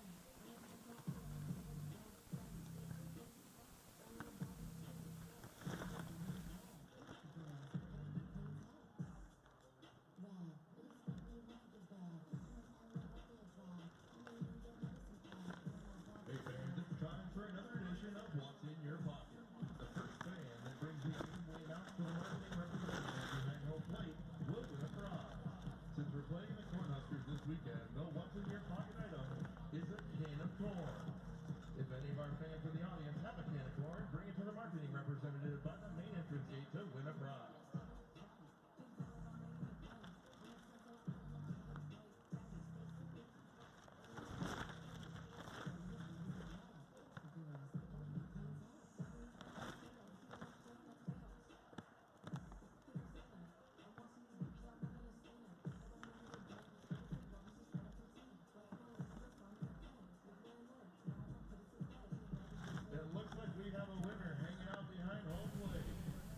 Bottom of the fourth from Columbus and Buckeye Field.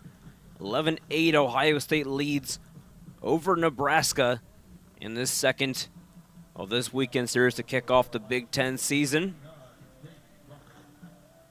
2 runs put on by Nebraska in the top of the fourth, cut into a 5-run lead, made it 3 for the Buckeyes, but they're back at the plate now to try to tack on some more. First pitch inside on Ruffer, taken for ball 1. Ruffer 0-1 today. Foul out to first back in the first, but walked and scored in the third. Emerson Cope remains in the circle for Nebraska. That pitch is going to be chopped right over to Jordy Ball at first, and it'll be the first out of the inning for Ohio State. Second foul out of the day for Caden Ruffer. Not a bad start for Emerson Cope, getting a few outs on the pitching side, and then, like we saw on the top of a 4, hitting a no-doubter into left field for a 2-run homer. Almost hitting it over the Woody. Skylar Lamone back up. Takes ball 1. Managed a 4-pitch walk on 4 pitches she showed bunt and pulled back on. Almost caught the third one up in the chin, but managed to avoid it and pull the walk out of it.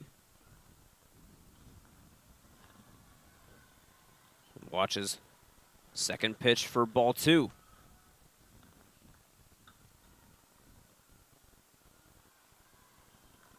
Third baseman in a little bit here. Now watch just in case of the bunt. 2-0 from Cope. Bunt shown pulled back, but called strike anyway. It makes it a 2-1 count now here to the Buckeye center fielder, Skylar Lamone. Yeah, you saw Ball and Bland there playing pretty far inside, expecting that bunt. Got both sides looking for it. 2-1 from Cope. Lamone chops it out to shallow right field. Tracking back on it there is Lauren Camenzind and is able to get the out. Make it 2 up, 2 down in the inning. Nebraska defensively. And Taylor Cruz was back up for Ohio State. A lot of damage she's caused to this Nebraska squad. Solo shot in the second. Bases clearing double in the third. 4 RBIs in the day for the 9-hole hitter. Takes the first pitch. Outside will be 1-0 count here. It's really helpful as a team when you have a 9-hole hitting as well as you've seen Cruz hit today. 1-0 from Cope. Taken high and away for ball 2. Cruz already halfway around the cycle if she can get a single and triple. And the way she's hitting right now, wouldn't be overly surprised almost. Chop this one foul behind first base bleachers. Land right up at the top. Make it a 2-1 count.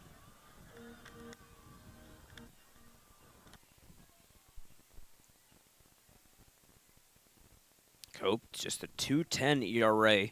Another one of the very good pitchers for this Nebraska squad. 3-1 now after the 2-1 ball. Cruz definitely has the count in her favor. As Hadley Parisian at the top of the order waiting in the on-deck circle right now. And the 3-1 pitch will just roll right in on Cruz. 4-1 forces the walk. And Parisian will come up. And we see Taylor Cruz get on base another time today. Really holding it down in the 9-hole right now for the Buckeyes.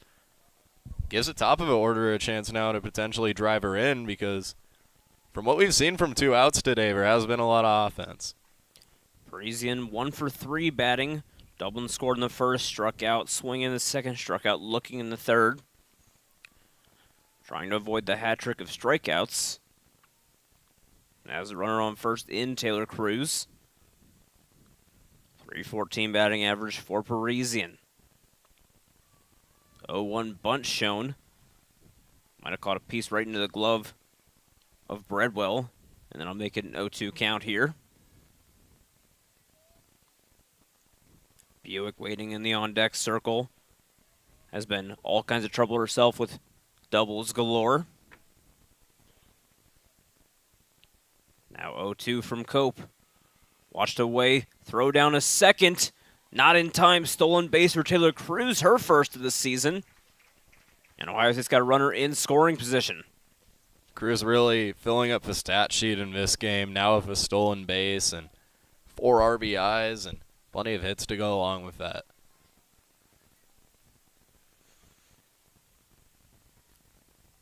1-2 now to Parisian. She'll swing on that, catch it well, but a little bit early as it fouls down the first base line. Parisian just .211 batting average with runners in scoring position. Not as proficient as her normal .314 batting average, but .294, 2 outs. Runner on second now, Taylor Cruz. 1-2 from Cope. Trying to get Parisian to chase, but no dice as she watches that one away to make it a 2-2 count.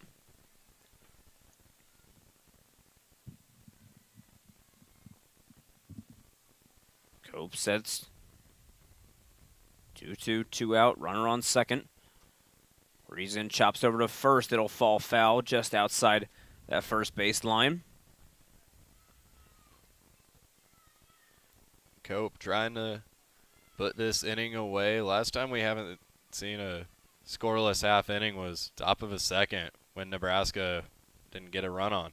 Only 2 scoreless half innings, top of the first and top of the second. Now 2-2 again. Parisian fouls it again.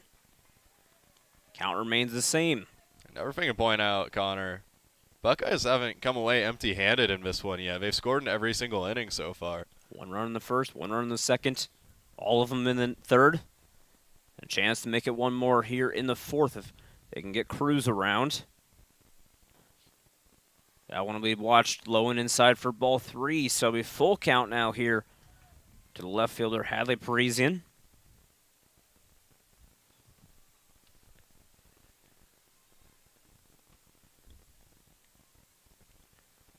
Full count pitch from Emerson Cope.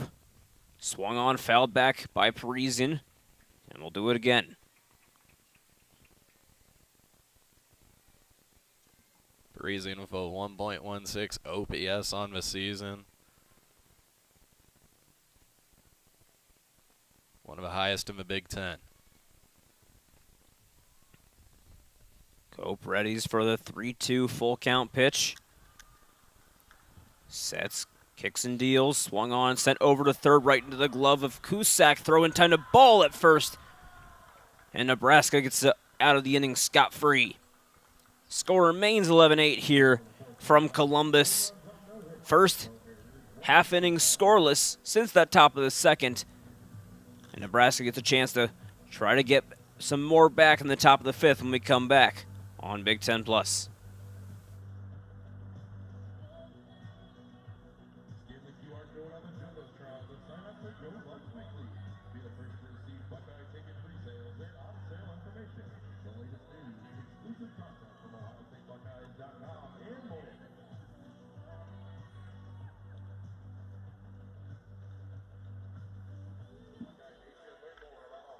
Name, image, and likeness program. Fans like yourself are now able to engage directly with student athletes as they have the ability to monetize their name, image, and likeness. If you're interested in learning more, visit go.osu.edu/NIL.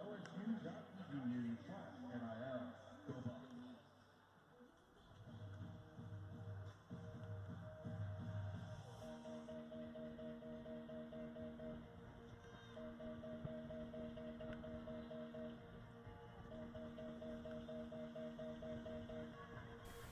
Top 5 in Columbus. Catcher Ava Breadwell to the plate here for Nebraska. 11-8 the scoreline now from Buckeye Field. Lana Gerhard remains in the circle for Ohio State here. Breadwell 1 for 2 on the day. Singled in a run back in the third after flying out to right in the second. Swings in the first, catches a piece. Sends it behind for a foul ball on the first pitch. So 0-1 to start to the right-handed catcher. Breadwell, like you said, had an RBI and a hit already today, but also made some pretty good defensive plays as the backstop for the Cornhuskers today. Just trapped down a lot of balls that have bounced in on her. Prevented a lot of Buckeye runners from advancing multiple bases. Just one, really, that's gotten by her. Couldn't get that steal throw on Taylor Cruz in that bottom of the last inning. This one will be chopped. Foul out to right field. Count moved to 1-2 here to Ava Breadwell.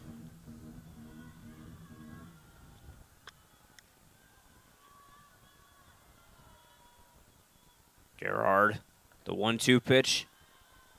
Taken just high and away for ball 2. Brings it to a 2-2 count.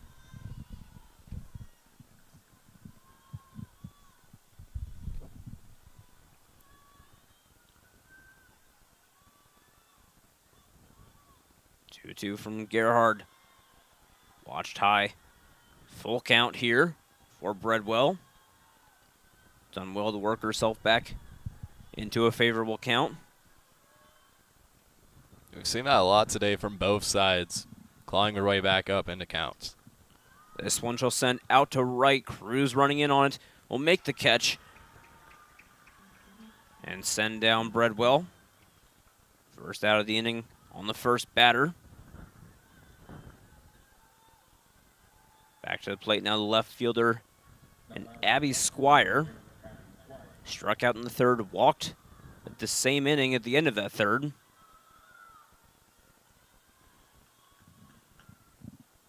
First pitch from Gerhard.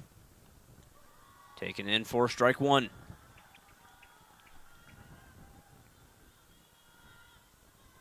Squire just one of 2 batters currently in the lineup for Nebraska that have yet to get a hit. Now 1-1 on the count. And both teams in double digits now in terms of hits, both with 10 on the board. 10 hits apiece, 2 errors apiece. The only gap is the runs scored as Ohio State leads by 3 here in the top of the 5th. Count now 1-2. Yeah, that third inning really looking like a football box score there. Got 3 field goals in for Ohio State, 2 for Nebraska. Pass ball, 1-2. He might have caught leg of Squire there. Hit by pitch will advance the runner.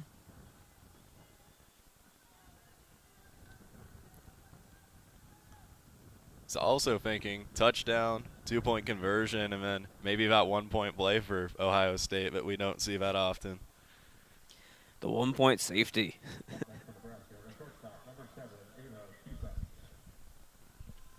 Ava Cusack to the plate here for Nebraska. Her 4th plate appearance of the day. Has flown out to both left and center, but singled and scored in the third. Watch the first pitch in for ball 1. Runner on first is Squire.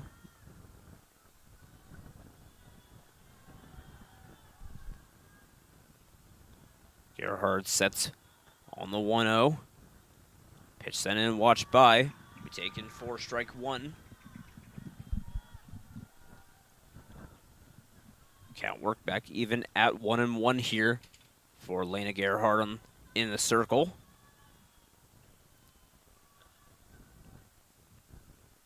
Now the 1-1 pitch. Thought about it there for a second, Cusack, but decided against it and watched it by for ball 2. Now 2-1. If you're the Buckeyes right now, trying to get the ball on the ground. I know Nebraska hits the ball under a lot of the time, but try and get a ground ball. Try to turn a double play would be huge for them here. Could get out of the inning with a double play if they're able to do so. 2-1 pitch foul down the third base line will bring it to a 2-2 count. Then on the same side of that, if you're Nebraska, you know that they're probably going to try to get you low. Able to kind of figure out where you want to be hitting the ball and kind of know general idea of where it might go. Swing a little lower, get under what a normal strike zone would be. Send one out to center field. It was sent right over to third. Throw to seconds in time. Throw to first, not in time. But one of the runners out, and it's 2 down now in the inning.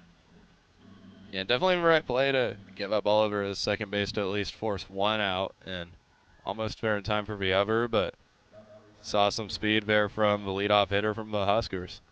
So Cusack will reach on fielder's choice, but Squire will be out at second. And they'll bring Jordy Ball back to the plate here.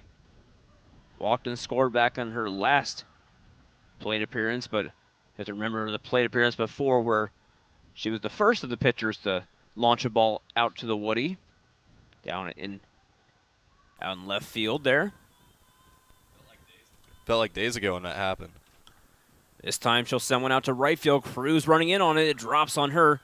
It'll fall in. Long throw over to third. It's right on line, but not quick enough to keep Cusack away. Runners on the corners now on the single from Jordy Ball. Nice hit by her out in right field to advance the runners, and now we're getting into some of the dangerous hitters that the Cornhuskers have, and see what happens next here, because still down 3, definitely can do a lot of damage with who's coming up. Samantha Bland, yet to get on base yet. Definitely said yet twice in that sentence. Struck out swinging in the first, ground out third in the third, popped out to second in the fourth.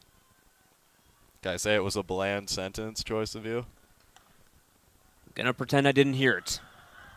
That one gets by Farley. Runner managed to get her to third and ball just in time, keeps a hand on.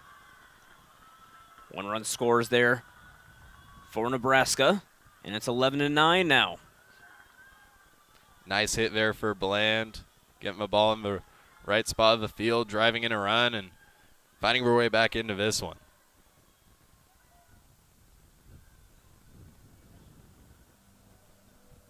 Meeting in the middle of the infield there for the Buckeyes, right around the pitching circle.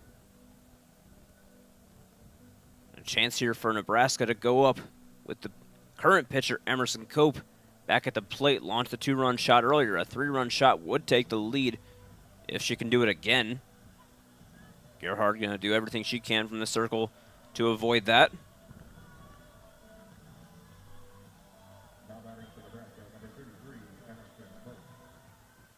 Cope, 4 home runs in the year. As we said, 2-run shot back in the fourth. First pitch from Gerhard. On the outside, but just outside. 4-1. Runners in the corners. First base is Bland. Third base, Ball. Gerhard, the 1-0 pitch here. Low in the zone, gets behind, sent in. Runner to the plate is safe as Ball. And the Huskers will get their 10th of the day. And it's a 1-run game here in the top of the 5th. Gotta love the awareness there from first baseman Jordy Ball, taking off at the right time and noticing the ball was passing by the catcher and getting another run on the board. And only down 1 now. 2-0 count to Cope. She'll swing on this one, launch it out deep left center, way back and gone again. 12-11, Nebraska's back in front, and it's the second home run from the pitcher, Emerson Cope. I think that's been the best decision today, is bringing Emerson Cope in and shutting down this Buckeyes offense. And now with 2 home runs on the day and only 2 innings, Emerson Cope having a great time out there.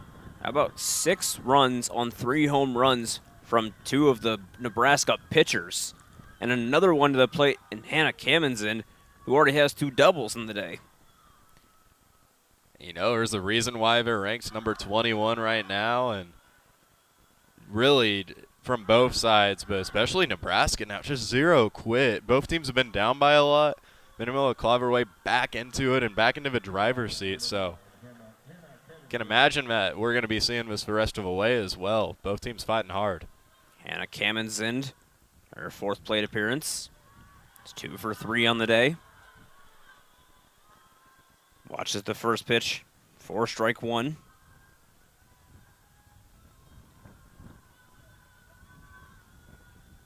Gerhard sets on the 0-1 pitch. Kamenzen sends over to second. Farley the pick, throw to first.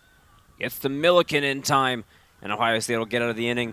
Not after giving up 4 runs and the lead to Nebraska, as they've now got work to do to get back in the bottom of the 5th here shortly. We'll be right back on Big Ten Plus.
Bottom of the 5th, on its way here from Columbus. 12-11 now the score line after a 4-run top 5 for the Nebraska Cornhuskers. Emerson Cope, fresh off of that lead-taking home run, returns to the circle. And Sammy Buick will be at the plate for Ohio State for her 4th appearance. 2-run shot in the 3rd, double in both the 1st and 2nd. Watches the first pitch. Be called strike 1. Buick's had so much success today hitting and getting these extra base hits to propel the offense. Has done so well today. The 0-1 from Cope. Watched away for ball 1.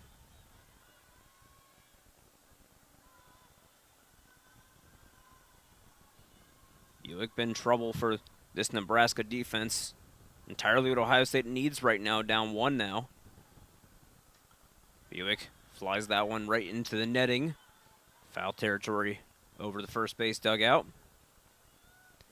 You know, I want to make a pun on Cope so bad, but I feel like if you shake your head one more time, you might get a headache, so I'll stop while I'm ahead. One thing the fans can't see at home is me shaking my head every time Gabe makes a pun here, but we love him for that. 1-2 count to Sammy Buick. Cope sets in the circle here. The 1-2 pitch. Washed outside. Ball 2. Good plate vision there. Did not chase one out by Buick. Definitely see the vision here. Buick's had a great game today and overall a great season, so trying to pitch around her, make sure she doesn't get another base hit today. Buick can get on lead run. Would be quarter cracks in the on-deck circle right now. That one's fouled down third base line. Count will remain the same. Nice inside pitch there after a few outside ones. Maybe try to catch her off guard and just fouls that one away. 2-2 count remains. Buick on the 2-2 chops that one. Foul a little bit early in the swing, barely catching a piece of it on the end of the bat there. Count still remains the same, though. Defensive softball there. Really was fighting away the pitches and waiting for the right one here. Still the 2-2. Cope sets. The 2-2 pitch flied out deep left field in foul territory will fall at the base of the wall. And we'll have 2-2 once more. Yeah, and Buick once again early on that one and fouls out into the left field foul line.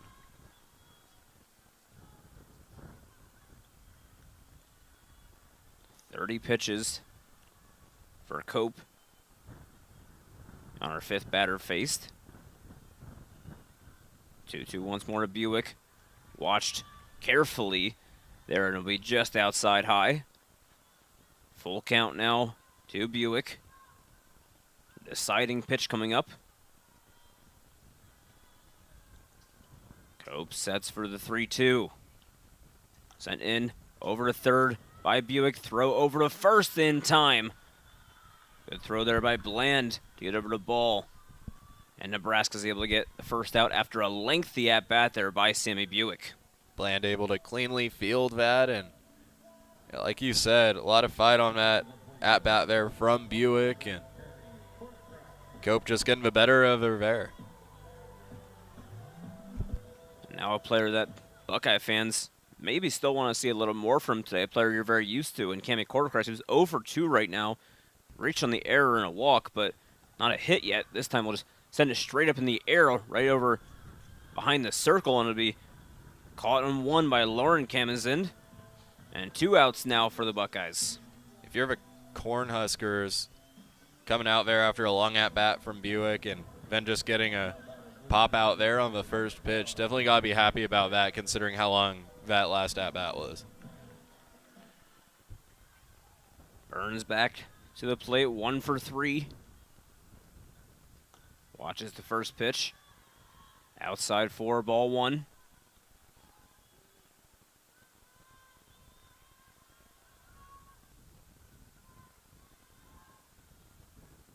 No pitch coming from Emerson Cope. Trying to get out of the inning without surrendering a run. Just send that one a little bit high there. We're taking for ball 2. Burns up in the count here through 2 pitches. Forcing pitches to be to her liking, it seems to be. 2-0 now from Cope. That one low in the dirt for ball 3.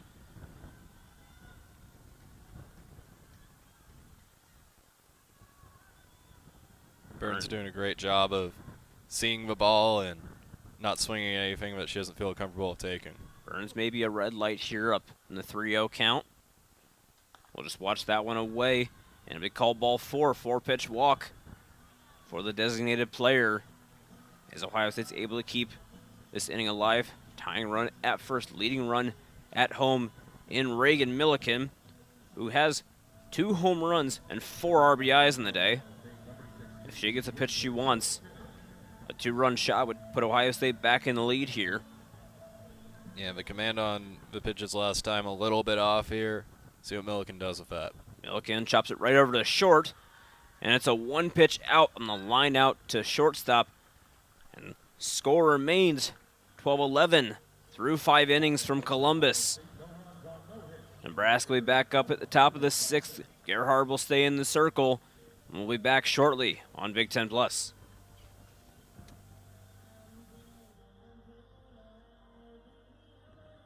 Your Ohio State Buckeye softball team will take on Nebraska tomorrow, March 16th at 1 p.m. right here at Buckeye Field to round out youth weekend. For more information and to purchase tickets, please visit ohiostatebuckeyes.com. Turn your head to the leaderboard for round 3 of our Little League slide. Looks like this Buckeye has been a winner for a while.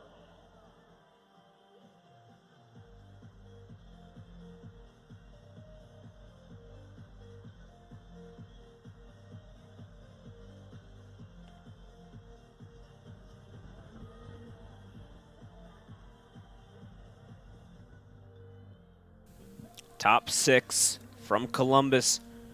Time starting to wind down for Ohio State to come back in this game. Got to fend off the Cornhuskers in this top of the 6th. And got a difficult batter to do against. Casey Hoffman, home run and a single today. Already Lena Gerhard some work to do. 3 hits, 4 runs against. And an inning and 2/3. First pitch way high. Nice catch behind the plate there from the catcher Caden Ruffer.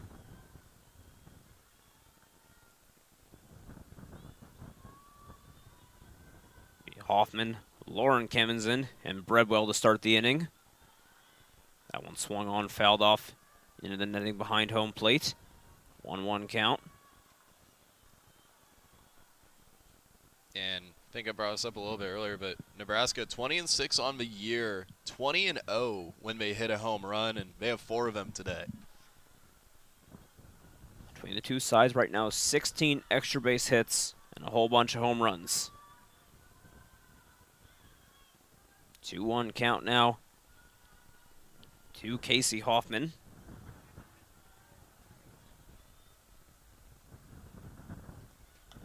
Sends it over to second.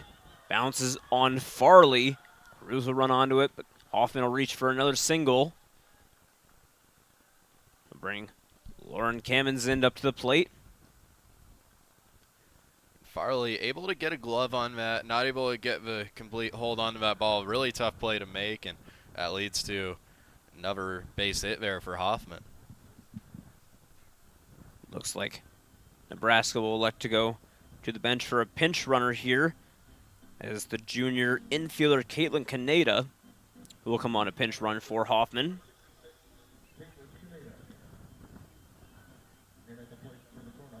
Change of pace in the base running from Nebraska. Kamensend, 2 for 3 on the day. Single in the second, double in the third. Flew out to left in her last appearance. First pitch from Gerhard into Lauren Kamensend, away for ball 1. And Kaneda, 0 stolen bases on the year, 0 attempts. 1-0 from Gerhard, watched for ball 2.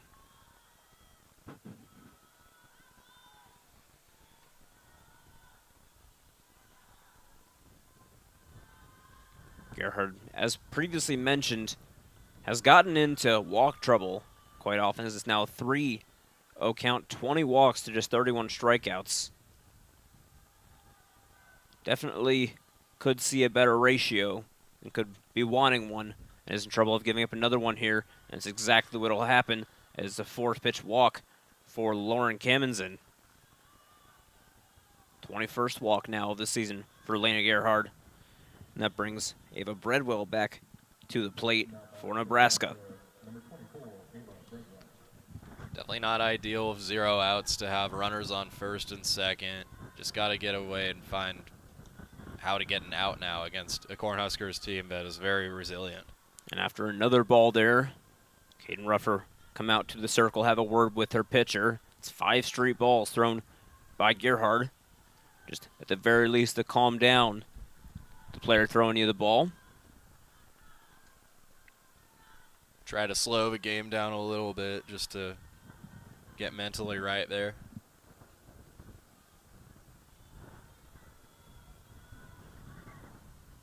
Breadwell steps back into the batter's box. 1 for 3 on the day. Singlet and RBI in the third, 2 flyouts to right otherwise. This time now gets a strike. Gerhard finally breaking that ball streak. Runner on first is Kamensend. Runner on second is Kaneda. That one swung on, fouled back into first base bleachers. Lands out in the middle.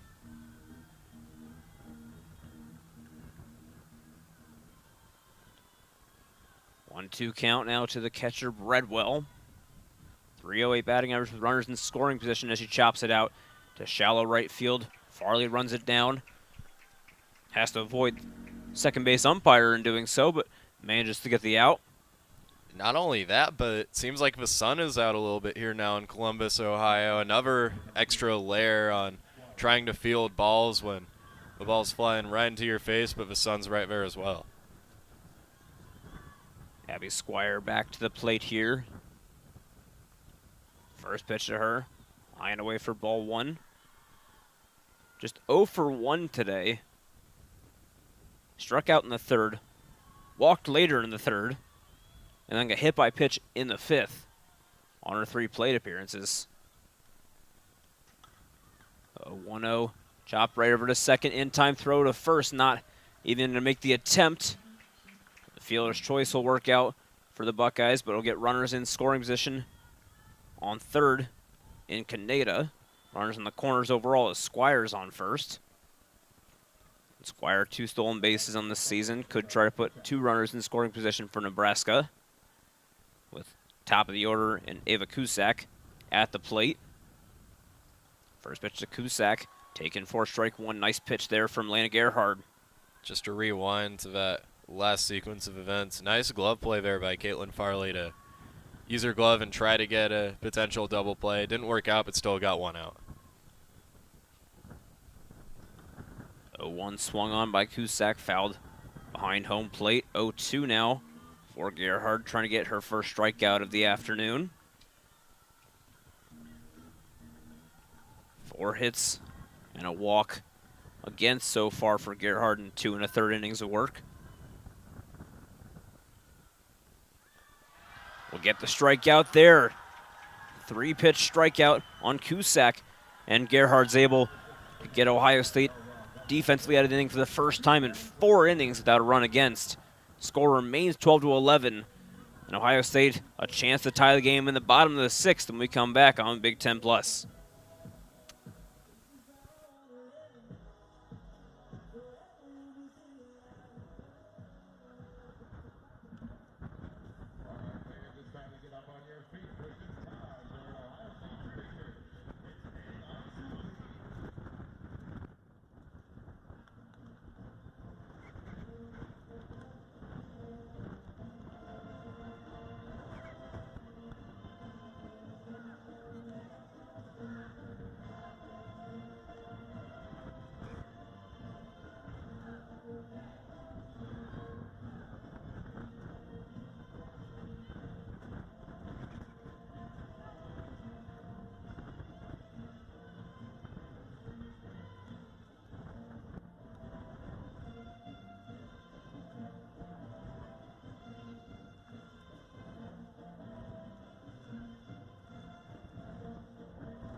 Bottom 6 from Columbus. Caitlin Farley back to the plate. 1 for 2, reached on catcher's interference back in the first, then doubled in the third. Struck out swinging later in the third. First pitch from Cope.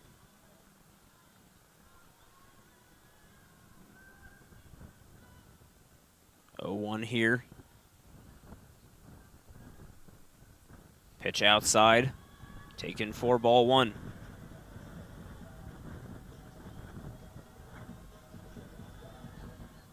Farley bats .429 as a leadoff batter. Looks like Ohio State's lining up Morgan Fry in the on-deck circle as well, trying to make a little bit of change there to try and spice up things in the bottom of the 6th. 2-1 here to Farley.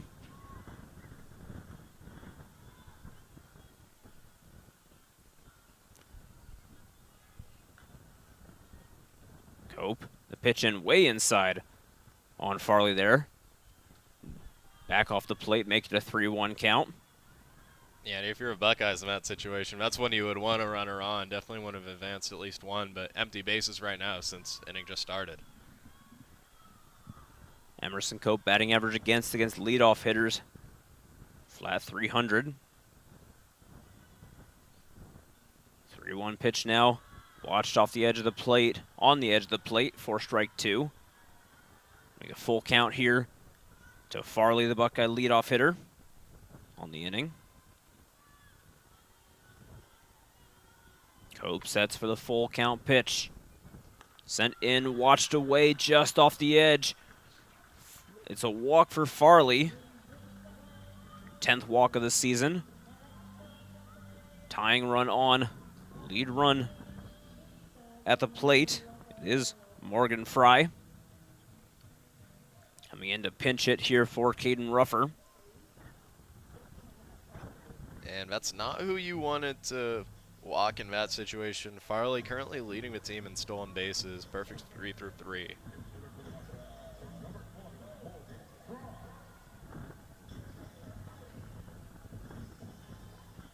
Morgan Fry will check in. Berry College transfer. All-American past 2 years. reigning SAA Athlete of the Year. Coming into the season, 44 career home runs, and has another 4 with Ohio State this season, making it 48 in the collegiate career of Morgan Fry. Watch the first pitch there, 4-1. Runner on first is Farley. Pitch from Cope. It's taken well inside. 4-2. Fry having to shade off the plate a little bit there. Cope losing a little bit of command here. You saw it at the beginning of, or at the end of last inning, and now beginning of this one. Definitely more balls now from her. Cope, the 2-0 pitch. Watched away by Fry. Make that 3-0 counts. And with that, you're going to see Breadwell, the catcher, come out to the circle, have a word with her pitcher, knowing the scoreline, knowing the situation right now, bottom of the 6th. If you're Nebraska, you need 5 more outs to send Ohio State packing today. You can't afford to have multiple runners on in the bottom of the 6th in that situation. It's easier said than done, though. Buckeyes 3rd in the Big Ten in terms of OPS, over 1,000 in that, and then 4th in the conference in on-base percentage. 3-0 count here for Morgan Fry. The pitch from Cope catches the inside of the plate. It'll be strike 1 called. Fry ready and waiting to go to first there, but has to hang on at least for a second. The count goes to 3-1. Fry, 320 batting average on the season. Swings on this one, sends it right over to second, right over the glove of Kamenzind. Farley gets over to third. Fry slides in at second, just in time, and is safe. 2 runners in scoring position on the single from Morgan Fry. And Ohio State in a little bit of good position. Still no outs, and 2 runners on. Nice hit there by Fry as well, and then the aggressiveness and the awareness to see if a ball's going to go to third. So do I have enough time to run to second? And that scenario she did. So good awareness there along with a nice hit to put 2 in scoring position now. Get another pinch hitter incoming here for the Buckeyes. Instead of Skylar Lamone, we'll get the sophomore from Canton, Georgia, Lottie Landmesser, who will step in and try to drive home some runs for the Buckeyes. Landmesser just 154 batting average. But a different look here in the righty-on-righty matchup. We'll watch that first pitch away.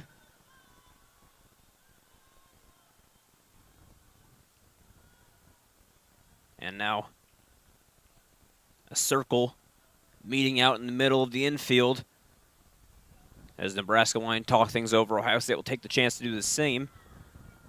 As both runners on the on-deck batter and the batter up the plate will step over to have a word and talk to their coach, Karen Kumar. First-year coach for the Buckeyes since coming over from Miami, Ohio.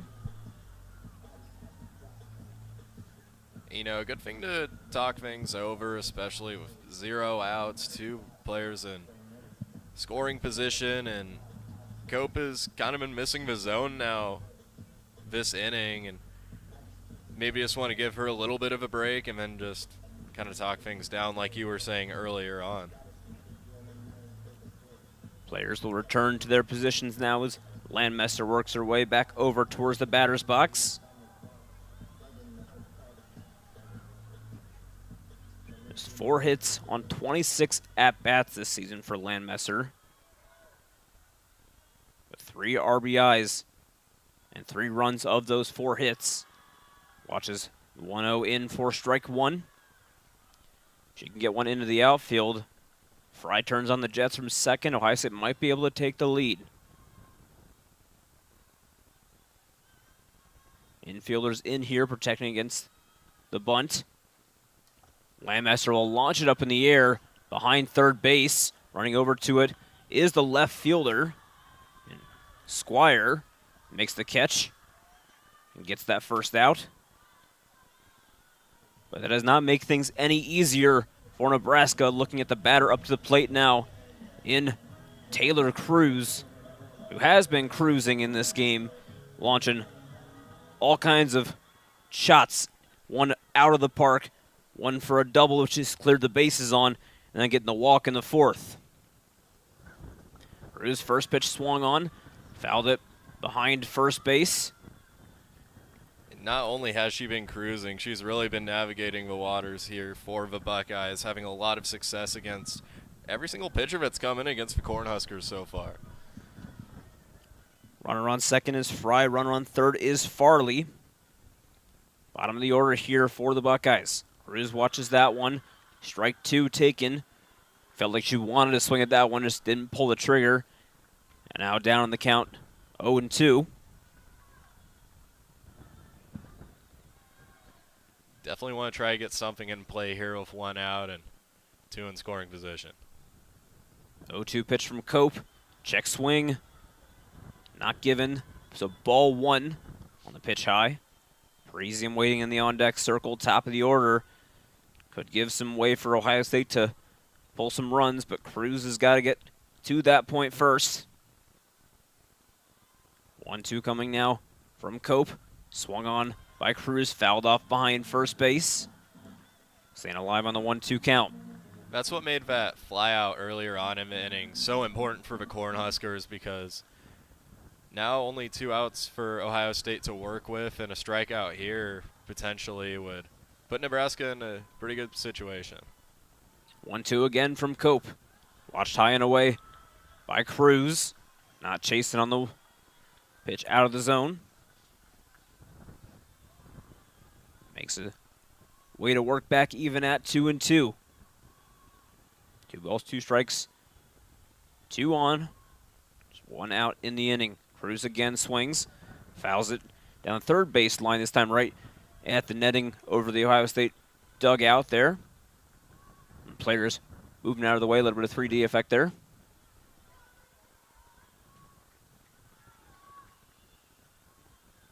Count remains at 2-2.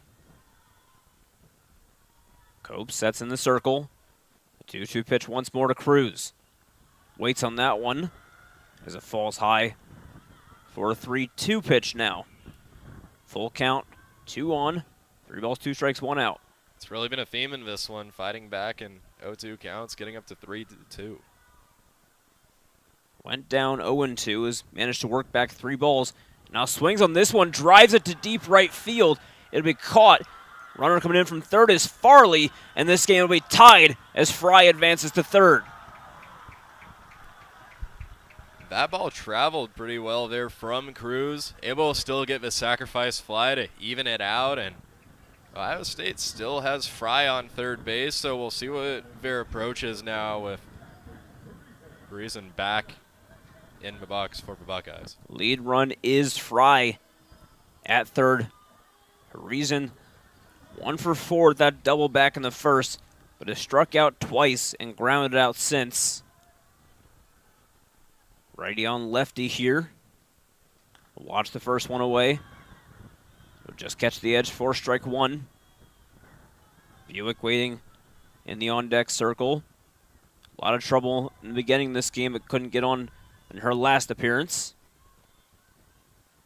Would need Parisian to at least keep the inning alive to see herself bat in this inning. Ball outside there, watched by Parisian. 278 batting average with 2 outs in the inning. 200 with runners in scoring position. The one she has being Fry over at third right now. Swung on, chopped to right field. Parisian will make to first base. Fry will score, and Ohio State has the lead back here in the bottom of the 6th.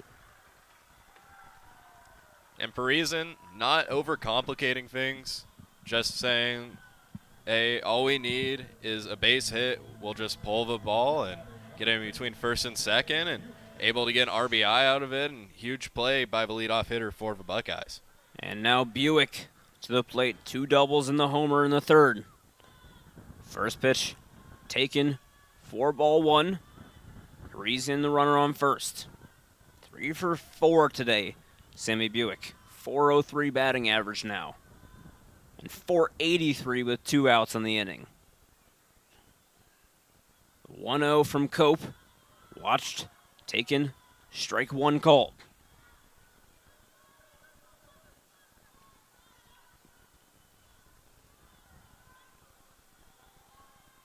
Two RBIs for Buick already, both on that two-run homer. Cope sends one in. That one sent down third baseline, but foul. And the count will fall to 1-2 for the Buckeye third baseman. Nebraska electing to stay where we're at pitching-wise. Cope having a lot of success earlier on when she came in, but seems like the Buckeyes have kind of figured her out a little bit later on in this one. 1-2 pitch coming from Emerson Cope. Sent in away. Watched for ball two. So now 2 balls, 2 strikes, 2 out. 1 runner on, 2 scored in the inning for the Buckeyes as they now lead 13-12 here in the bottom of the 6th. Cope checking for the pitch here, 2-2. Sent in Buick, connects on it, sends it over to third, but foul territory. So the count will remain the same, we'll have a do-over. We've seen that a few times now. First of all, Buick doing a great job of fouling off pitches throughout this entire game, but Buick's trying to drive the ball into the left line and hasn't gotten one to go yet, but really close. 2-2 again here from Cope. Buick watches that one. It's inside for ball 3, full count, 2 outs. Feel like we've seen this story before. Runners free to go, essentially, in this situation. Cope sets for the 3-2. Watched away, high and away, ball 4. And 2 runners are on with quarter cracks coming up to the plate for the Buckeyes. It's just been incredible in this one how many times these batters have been facing 2 outs and 2 strikes and able to come back in some of these. And both teams doing a great job of getting walks and getting hits when it matters most. Quarter cracks 0 for 3 in the day. Still reached base twice, reached on an error and a walk, but hasn't gotten a hit yet today. First pitch to her is taken for ball 1. Runner on second is Parisian. Runner on first is Buick. Top of the order, trying to make something of it right now for the Buckeyes. Trying to extend this lead, send it into what could be the final inning. Quarter cracks, sends one out to shallow left field. That'll be caught out there by Squire. 2 runs across after 6 innings, and Ohio State's back up top by 1, heading into what should be an electric close to this game in the top of the 7th when we come back on Big Ten Plus.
Last chance here for Nebraska to try and stay alive in this game.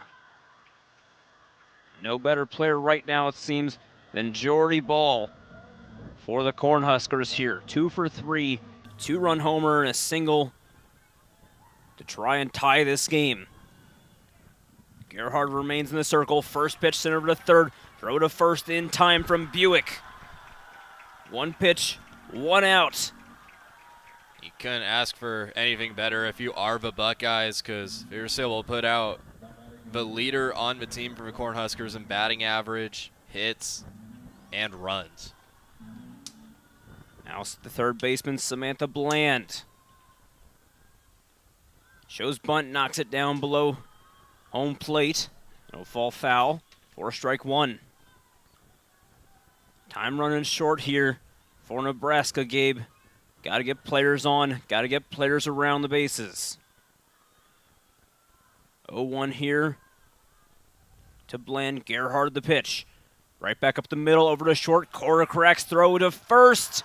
In time for out number 2. But you got a difficult player, you get the third out on, who has been clocking hits off you all day, it feels like, in the pitcher, Emerson Cope. 2-run homer in the 4th, 2-run homer in the 5th. And only a handful of pitches here against the number 2 and 3 hitters on the Cornhuskers. Really great pitching approach here in potentially what is the last inning. Buckeye pitching coach Courtney Veerstra coming out to talk to Lana Gerhard, trying to get one last out in this game to take a win in this second game of the Big Ten first series for both the Buckeyes and Cornhuskers. The offenses have been stout in this whole series so far. Buckeyes did make one change in the fielding. Jazzy Burns is behind home plate now, catching in place of Caden Ruffer. Ruffer got substituted by Fry on the batting side, and Burns, as designated player, move over as the catcher. Fry will stay in as the designated player for the moment. 0-1 to Cope. Gerhard trying to close things out here for the Buckeyes. 0-1. Not chasing there, now 1-1. Tying run at the plate. Lead run on deck if the tying run can get on is Hannah Kamenzind. Started this game at pitching for Nebraska. Gerhard the 1-1 pitch. Taken high and away for ball 2. And this is a dangerous batter that you're pitching to right now. 2 home runs and 2 at-bats and also 4 RBIs. And the fact that it could be a game-tying run, definitely don't want to give her a meatball down the middle. Now a 2-1 from Gerhard, swung on strike 2. Situation's obvious. One more strike is all it takes here for Ohio State to walk away with the win. 2-2 set for Lena Gerhard against Emerson Cope. The pitch, swung on, fouled back behind home plate. Cope staying alive at the plate, trying to keep Nebraska's hopes alive here. Able to foul that one off and get another chance at it now. Count remains 2-2. 2 outs. Down 1 is Nebraska. 2-2 pitch from Gerhard. Just outside. And away for ball 3. Full count now to the pitcher, Emerson Cope. Something's got to give now. 3-2 count. Don't want to walk Cope, but certainly don't want to give her a clean hit. And if you're Nebraska, just trying to get on base is huge here. Gerhard sets back in the circle. Full count, 2 outs. Swung on, fouled low and away. Count remains full. Nebraska remains in the game. Emerson Cope fighting pitches away and taking balls where she can. Doing a great job protecting the plate right now. 3-2. Full count, 2 outs. Top of the 7th. Gerhard the pitch. Swung on. Fouled back behind home plate. Again, count remains full at 3-2. Some defensive softball from Emerson Cope at the plate right now. Gerhard just 1 strikeout on the day, looking for her second to close this game. 3-2. Strike 3 called at the plate. Gerhard takes down Cope, and Ohio State's able to win 13-12 here in Columbus over the 21st ranked Nebraska Cornhuskers. And what a game it was, Connor. Buckeyes piling on 13 runs. It kept going back and forth in between both teams. Neither squad gave up, and now we're heading into the series game tomorrow with both teams tied 1-1 and the first weekend of Big Ten play between these two. 25 runs on the game, 15 in the third inning alone. Nebraska got 6 back after that in the 4th and 5th, but 2 runs to close out that 6th inning from the Buckeyes is all that was needed, and Lena Gerhard in the circle to close things out gets Ohio State win number 19 on the season and win number 1 in the Big Ten. That will do it for us here from Columbus, from Buckeye Field. Thank you to our whole crew here on Big Ten Plus. We'll see you tomorrow at 1 p.m. for the rubber match. For my partner, Gabe Aker, my name is Connor Rhymes. Thank you for watching Big Ten Plus. We will see you all next time.